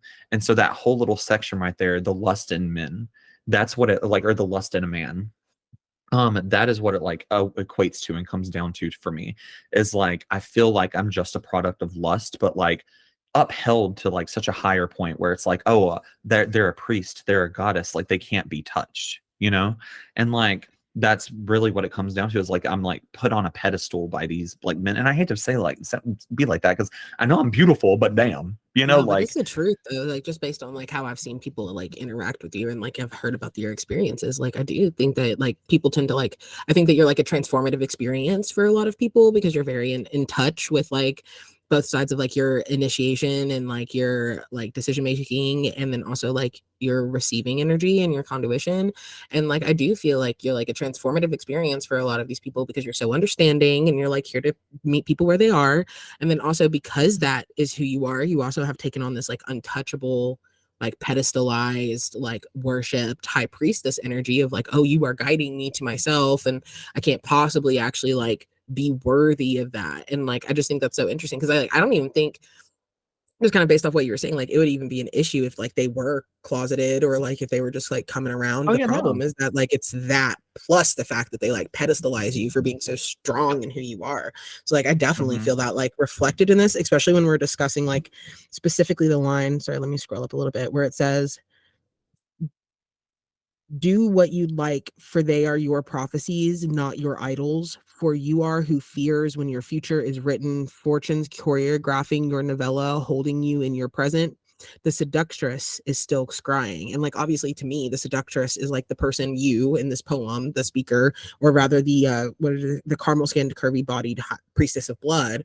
Like that energy is like who the seductress is, but then who is the person that's like trapped in these prophecies? Because it's obviously not her. Like it's these people. Well, I mean, it could be, but also like to me, at least I pick up that it seems like it's like these people who are like finally facing the inevitable, right? Because I mean, we don't just choose to be gay. Like we can choose whether we reveal it or not and like share it and stuff like that. But like they're like now being faced through their like meeting of the seductress or you, that like they cannot hide these things anymore. And I think that that comes through like really clearly in this, like at least in this particular portion of the stanza, and is like described so beautifully that like I don't know, like I've never really thought of it like that or heard it explained that way. So I just think that it's really beautifully explained. Yeah.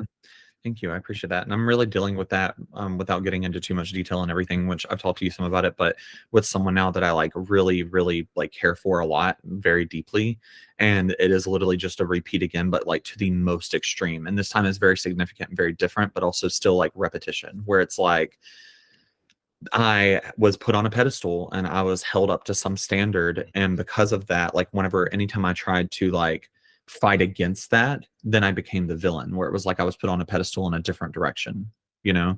And so it was like I was either way too good and too worthy, or I was like not worthy enough, you know? Like if I tried to be like, no, like I'm just a human like you, you know, like I'm just here with you. Like the things you feel for me, you can feel them for me. I'm not too above this, you know, like you can feel them for like two things can exist at the same time too. Like what I was saying earlier is like, there's a lot of duality that's in this, because I've dealt with so many people who don't understand duality, where they're like, well, I've never had feelings for a guy before, so obviously these are not feelings, but I have really strong feelings for you. So does that mean that I only like guys? And it's like, no, you can like whatever you want to like. You can like whatever, you know, it's obviously not a choice, but whatever it is that you like is what you like. And that can like, you can have new things revealed to you at any point in time. I could be the only guy that you ever like. I could be the only guy that you ever had feelings for. Like, you know, there could just be something so significant about the connection that we have, where I might be the only dude you ever have feelings for. And that's okay. There's nothing wrong with that. In like in queer circles, about like, it's just like not touched on enough in queer circles, like that, like just because you like a man or like a woman, and that, or like even like one non-binary person, that automatically like makes you like gay or a lesbian. And like really like love is a binary, and like or non-binary, like love is not a binary, like it's something that's like unconditional. So like I really just, as a human, think that it's beautiful that like you recognize that like I might be the only man that you ever love in your entire life, and like that's okay, and it's okay for that to be okay. And I think that's like really romantic. Well, that's the Piscean romance coming through, where it's just kind of like having these beautiful experiences. Yeah. And it's also just very frustrating too, on the other hand too, because like where I can recognize that in people, it's like other people don't want to recognize that. And it's like, because of the pedestal that I'm put on, it's like, and I hope I don't sound like a narcissist by saying that, but that's the only way I know how to describe it. It's like, I'm like fantasized, you know what I'm saying? I'm like, I'm put on a pedestal, kept away, like where it's like I'm something unattainable, even though I'm standing right in front of the person. And it's like, you can have feelings for me and not change how you identify. If you're a straight man and you don't know what that means for you, that you like a man, I don't care what you identify as. There's actually this really beautiful song. Drew sent it in our group chat before, but I had heard it well before that. But when Drew sent it, I was like, period. And it's called Them. Yes, and I forget who it's by, but it's like a really respectful but like lusty song about a non-binary person, or like a gender fluid person, someone who's like in the middle, like not on the polarity of gender identity. And it's there's a part where it's like it says I don't need a label when I'm lying on your skin. By Flavia. Yeah, I did. I just went to the group chat and I like typed it in. By Flavia. Yeah. And so there, it's like, I don't need a label when I'm lying on your skin. I'm pretty sure that's the line. And it's like, that's, to me, like I crave connection, you know, like, and that's what the hunger here is about, is like that connection. I don't need a label. I don't need you to all of a sudden rewrite your entire identity. I just need the connection and the like commitment behind the connection, where it's like, you don't have to commit to me to be like my boyfriend forever, my significant other forever, but at least commit to me enough to give me that connection, because I know you feel that too. You know, that motherfucking honesty, right? Like just the honesty of the situation too, that feels like a lot of like what you're talking about. Like definitely. And I do think that comes through with this section of the poem specifically. And like I'm really like I'm not trying to push us along, but I'm also very like I want to meet these other two, like we're like very close to the like end here, and I want to meet like snow-skinned, raven-haired Sam, as well as like tired eyes and like worn skin. The concept of worn skin is so uncanny, so I'm like very excited to like unpack that imagery too. So I was just hoping it's that so funny. you could like right when you said that, I had scrolled down to go to the next section anyway. Like I had literally just went whoop and scrolled to the next part, and you were like, not to push us along, but because I felt like that was a really good spot to take us into the next part, because this like next one, the emptiness, absence, a realization of loss of a lost opportunity, this whole like stanza, just this whole chunk It is Mhm. all about how all of this has affected me on the Ooh, inside. So like the okay. last two are about my like inner identity and my outer identity. And so this part also really heavily focuses on gender identity, like really the true like battle that I've went through with gender identity, where when I was growing up I felt like my life would have been just so much easier if I was born a girl, because all these men that had this connection with me that like didn't know how to like act on that connection, that wouldn't have been an issue if I was a girl. And if I would have had the same, like if we would have had the same connection, because I'm assuming the connection is a soul connection, and that's Yeah. like soul trumps body, like every That, single day you feel a soul, like, and so the soul connection that like makes people attracted to me, like that is going to like that's going to manifest over your physical attraction no matter what, anytime, and like so like especially in the most recent situation that I've been in that like I'm still really really getting over is and it's been very difficult. Like yeah. this was somebody that like I really deeply, like I knew it was happening in the moment that it happened, that I was like falling for them, and I could tell that they were also falling for me in a certain way too. And the confusion that he went through when talking to me about how he felt, because he could never, like even in our last time speaking, there were things that he did that just like really hurt me, but like I told him, I was like, at any moment in time if you would have just said I don't feel for you that way, it would have all stopped, but you've never been able to say that. And even in that moment, he was not able to say it. Like he was Wow. in that moment, he was like, I just don't think that, like, he was like, I don't think we're good other than friends. And it's because he didn't give the opportunity to be anything more than friends, but yet he still sought certain comfort and intimacy from me, Yeah, and that's not so saying fun. he did not use me in any ways whatsoever. I will say that, like, it was nothing like that. And I knew that he was going through a really hard time when we met, and I was also going through a really hard time when we met, which is why I think that connection hit so much harder. But the problem was that where I'm very in touch with my emotions and I can recognize what I'm feeling. Like I recognized the moment that I was catching feelings for him, the moment I was falling for him, and I had a very mature, like healthy conversation with him about that.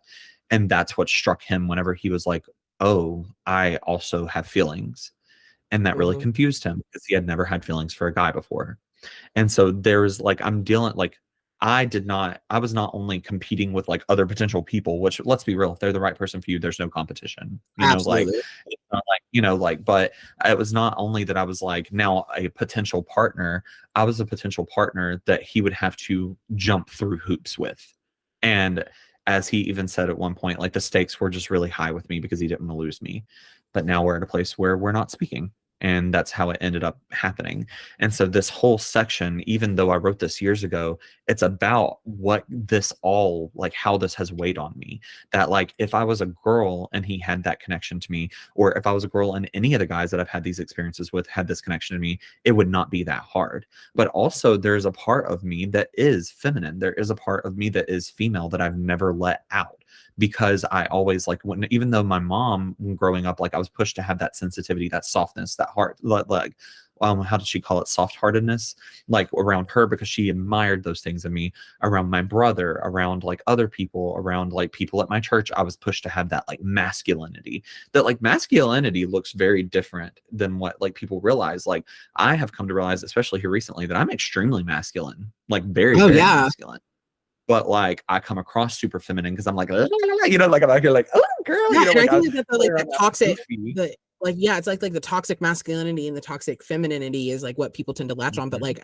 like I mean, I could just kind of look at you as like I don't really like apply gender to my friends unless they tell me what their pronouns are. Yeah. So just like that's that's just how I look at people and their bodies, and I refer to them how they want to, or how they want me to rather. Yeah. But like I do think that you're like incredibly masculine, and like I think that I'm not surprised that you like awaken the love in people either, because like the way in which you like, and I'm kind of surprised that you're like coming to this conclusion now, because it's really funny, because I got a tarot reading a long time ago, and I haven't told anybody about this. This is the first time it's ever been mentioned. That was like, and I was in a relationship. I've been in a relationship for 6 years now, and they were like, a divine masculine is going to approach you with an offer. And Sam, this is really relevant to a lot of the shit that we be talking about all the time. And then I was like, huh. that's weird, because it came up in like a love reading. And I've come to realize that a lot of love readings that I've gotten in the last year are not actually about my relationship with my partner. They're about my relationships with my friends. And it was so funny because like that has been consistently coming up in readings, is like, you're going to meet a divine masculine who is going to come in and help bring about specifically fiscal stability and help guide you towards fiscal stability. And something me and Sam talk about all the time is that not necessarily like we're two halves of a whole, because we're like two whole people, but we're like building the way in which we built our lives and our businesses like very much meld together like two halves of a whole, which is something I find really beautiful. And I wouldn't really seek with anybody. Like Sam is the only person I would trust with that, to be for real. Like amongst all my friends, I love them all, but Sam is the only one that I would give like another half of me to, or trust to like hold up the other half. Well, besides like Ben, but that's different. And like a romantic context, and we're talking like not romantic, we're talking business. And so it was really funny to me because we're talking destiny. Sorry. Yeah, we're talking destiny. Yeah, we're talking destiny. We're talking fortune and fate. We're not talking like romantic context or like even like platonic context. Like me and like Sam right now are talking about like these esoteric concepts in regards to like two halves of a whole, like divine plan. And so like I always like was doubting it, and like it wasn't in like a couple of months ago. Well, it was actually sometime last year. I think I just moved to this place when you first talked to me about like the Fiction Forge and Enhance, and I was like, I'm not ready to talk about that. We need to wait. And like I'm still in that. I'm like, what? We need to wait. But it was in that realization, that first conversation. I haven't mentioned it, and so I'm like, not really. I'm not surprised. But like they were like, I was like, oh shit, Sam's that divine masculine. And I was like, Sam's that divine masculine. And so it was just really like me kikiing about it, because like hearing you say that, I was like, Sam didn't realize. Oh, my tooth. Oh, I'm sorry. I got so excited. I just bit you. It wasn't on purpose. But I just could eat you alive. No, Sam, like my point is, I'm so embarrassed. Why did I do that? I just got too excited. But anyway, I just couldn't hide it. And now my Southern's coming out a little bit. It'd be doing that when I get embarrassed sometimes. But anyway, and like, so hearing you say that, I was like, damn, I was like, they didn't realize it either. I'm like, so I'm glad that we're both a little late to the party.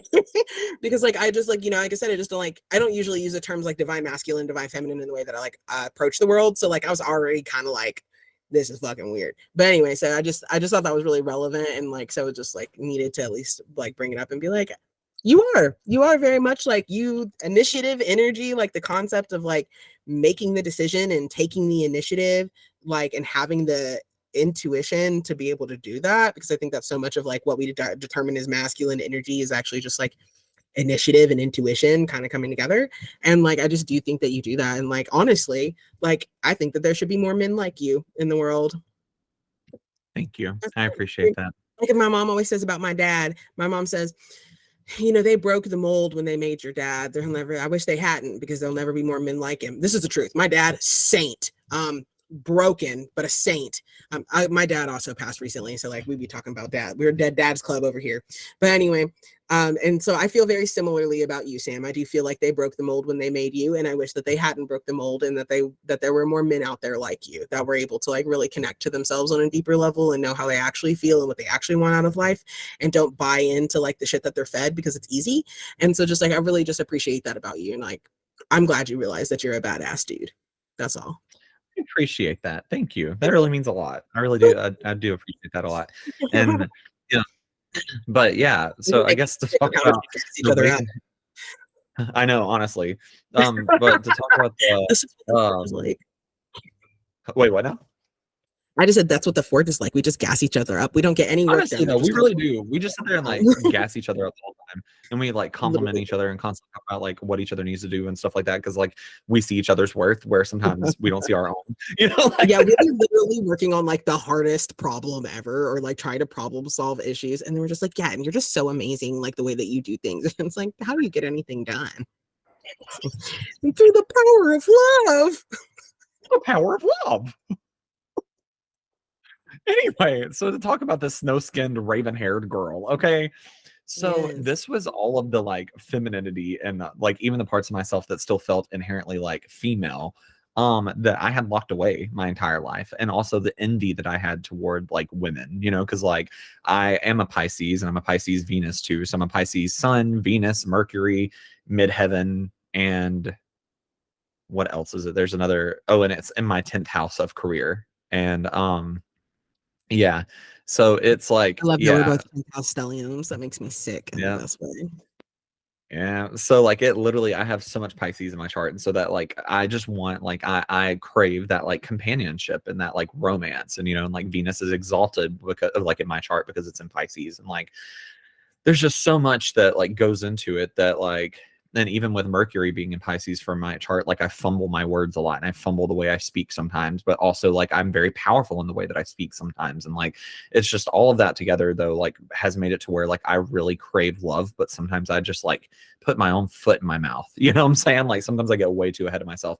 And then like that intuition that you talked about, like I do have a very strong intuition, but because of that, it like sometimes really like it's I shoot myself in the foot, for to give a real Southern term here. I like shoot myself in the foot because like I'll see exactly where a relationship is going. So then I'll just approach it as if it's going there. And that scares people because I'm so confident in people, they like then rethink everything. And so this whole stanza though is about like the suppression of all of that, the suppression of my intuition, the suppression of listening to my gut, the suppression of like the things inside of me that feel inherently feminine and female and things like that, and like those things wanting to come out and be part of the world. And so that's where it says like emptiness, absence, a realization of lost opportunity, snow-skinned, raven-haired, an echo of loneliness, a longing of existence. Like that is an echo of loneliness and a longing for existence. That's all talking about like the things that are inside of me that wanted to come out and like exist. And even the next part where I say through a window that won't open, like she was forced to just stay inside of this like snowed in cabin in the woods that like she cannot open the window, but she can see everything else getting to exist outside. Like she gets to see the outside world, but not be in touch with it at all. And like I used a lot of juxtaposition throughout this, as I'm sure you like saw, like a well of silence, like where she's just screaming, but it's all like there's nothing coming out. And in this one, I actually did something very different where when I went to the next line and I said, this, I hope this does not start with a capital letter. It does not have a capital H, where everything else, the like promise section where it was like, this, I swear, this, I prophesy, this, I promise, all of those started with a capital letter, but hope in this one did not.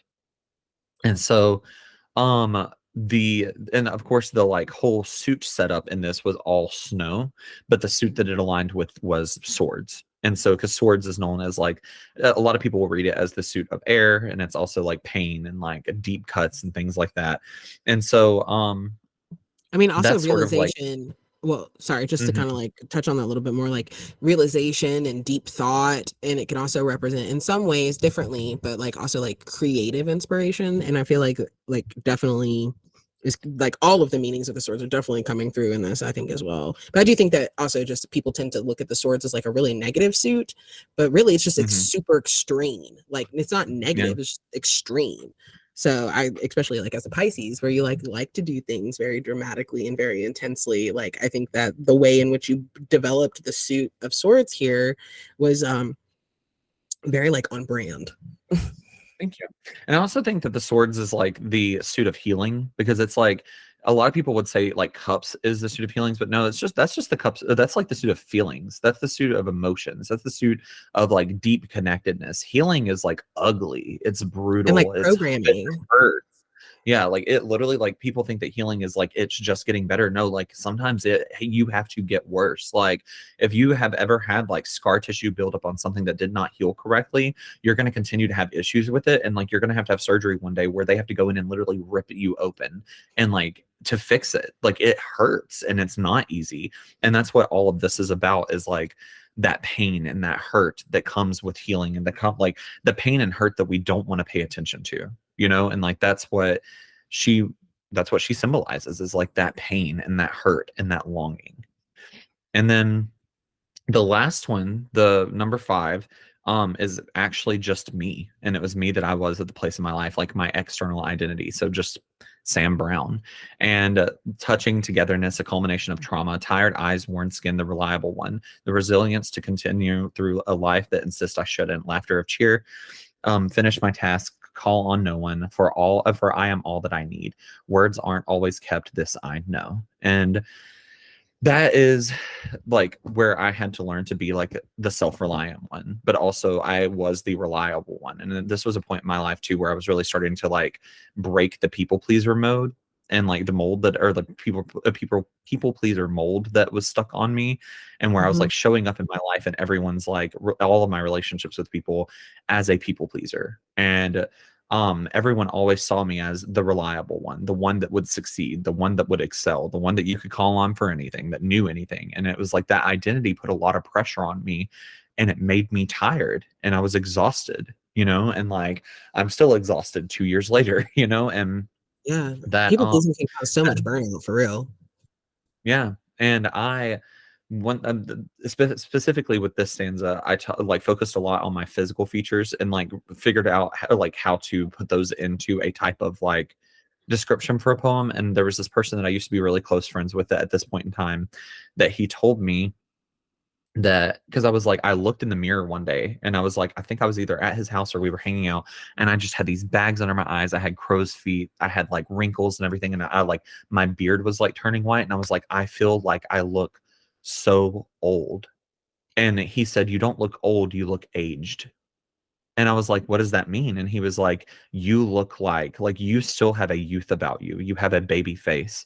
But when you look close, you can see how aged your body has become from the stress you've been under. And it's so weird too, because the moment that I release stress and I start like letting go of the stress, all of that like goes in reverse. Like the color comes back to my beard, like my face gets back tight, and like it's so weird. So I just like really focused on that like weird juxtaposition between like youthfulness glow, like a youthfulness glow, and like an aged body. And that's what this whole thing is like me wanting to be youthful and feel young again and everything, but feeling like I'm stuck in a loop where I'm constantly being aged. No, I can definitely see that resonating through here, especially like this idea of like worn skin. Like that's like what I wanted to touch on earlier, was just like the idea of like skin being worn. I mean, we are wearing skin constantly, but like the idea of like skin being worn and being able to see like the skin not just being worn in the context of like wearing it, but also like having wear and tear. And I think that like just saying worn skin, like you don't even need that much. You don't need anything else. Like it's just so like, I feel like it's very direct, but also like really beautiful. And actually this stanza holds one of my favorite lines in the a couplet that's like my favorite couplet in the whole line, is except that you can love and leave a monster, a demon can use angelic words. You can be torn from the same cloth, but be better. And then it ends with this eye. And I just really love I really love the initial couplet, but like really all three lines working together there. Like, I feel like that almost like, I don't know why, but when you were talking about like the way it aged you, it just really reminded me of like how like, like cherubs, like not biblical cherubs, but like the kind of commercialized idea of a cherub. Like babies. You see these like, yeah, they're babies, but they're actually like the oldest of angels. Like they're some of the oldest of angels. And so I just thought that was really interesting. Yeah, the only thing that comes above the cherubim are the seraphim. Yeah, they are the second highest rank angel. Yeah, and so like they're like one of the eldest of like the creations and stuff. So I just think that it's really interesting how you were talking about how you have like a baby face and how you are really youthful and you are really young. Like, you definitely be hanging out with me and my 30-year-old self, but whenever we've known each other for about 2 years now. And so when we first met, I was 27 and you were like 25. And yeah, 25, 27 and 25. So like, I mean, you're still a baby and like you have so much experience. Like, I mean, that's 10th housers for you. Like you just have a lot of experience, but then listening to how you like through finding your joy, you reverse the aging. Like that is also so relevant. And like, obviously like it's relevant to like spiritualism and not so much about like the concept of like the words that we're talking about today. But like, I just really felt like the idea of like the dialectics, like we were talking about, like both things being true, like being old and being young, and knowing that youngness is related to like joy, and it's 939 on the clock, because you know how I am about them angel numbers, bro. But like like that, and the connection to like being able to like love yourself despite knowing your age. It's RC Cola, by the way. That's what Sam's been drinking this whole time from the 2 later is RC Cola. It's like the lesser known cola, but it's like the best of all the colas. Like it outplays both like Pepsi and Coke, if you ask me, but neither here nor there. And I just feel like that kind of like plays into like the idea of like how a lot of what this poem is about is like so much of what you see is not all that you get from someone. And I think that like hunger really like the hunger to even get to know somebody on such a complex and intimate level, like as the reader, like I just definitely feel like that's 100% like coming through in this. And, you know, I really appreciate you sharing all of your thoughts and like your inspiration behind this piece. Because like we've been talking for a very long time about it, and I love it because we got a lot. But I guess there wasn't even words at that point. It was just sounds. It's okay. But like, I understood. I knew you would. It was for you anyway. Not like, I mean, be honest, it was for Sam very directly. Like Sam knew what I meant. But it's okay that you'll get used to it, guys, I promise. But like I just really do like really appreciate you showing up and like telling me so much about this poem, and especially like your inspiration. Is there anything else about the piece or about your experience in general that you feel like is really relevant to our conversation today? I think it would just be that like if you were to take away one theme from hunger and apply it to your own life, is that it's always being written. You know, like like I could add probably 15 stanzas to this right now if I wanted to from the last point that I wrote it, but the piece itself is completed. But like if you really identify with hunger and there's something in it that you feel pulled or like you feel connected to, just know that your story is still being written. Like everything is always being written, and that isn't just on a surface level, that's on a deep like interpersonal level too, or like even like a self relationship level. There's always more being written, and that's okay. Like you may one day really identify with the freckled faced girl with the blue eyes that's the painter, and then the next day you may identify more with the raven haired girl with the snow skin that's like locked away from the world.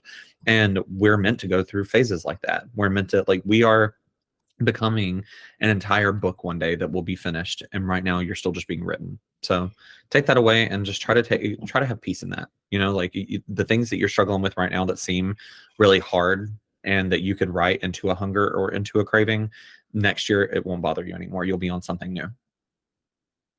I think that that's a very powerful message, and I think that's like a kind of a great place to leave our conversation this evening. And so, Sam, you know, thank you so much for coming and sharing your work and talking about hunger. And I really look forward to coming back and talking about, hold on, I have it written down.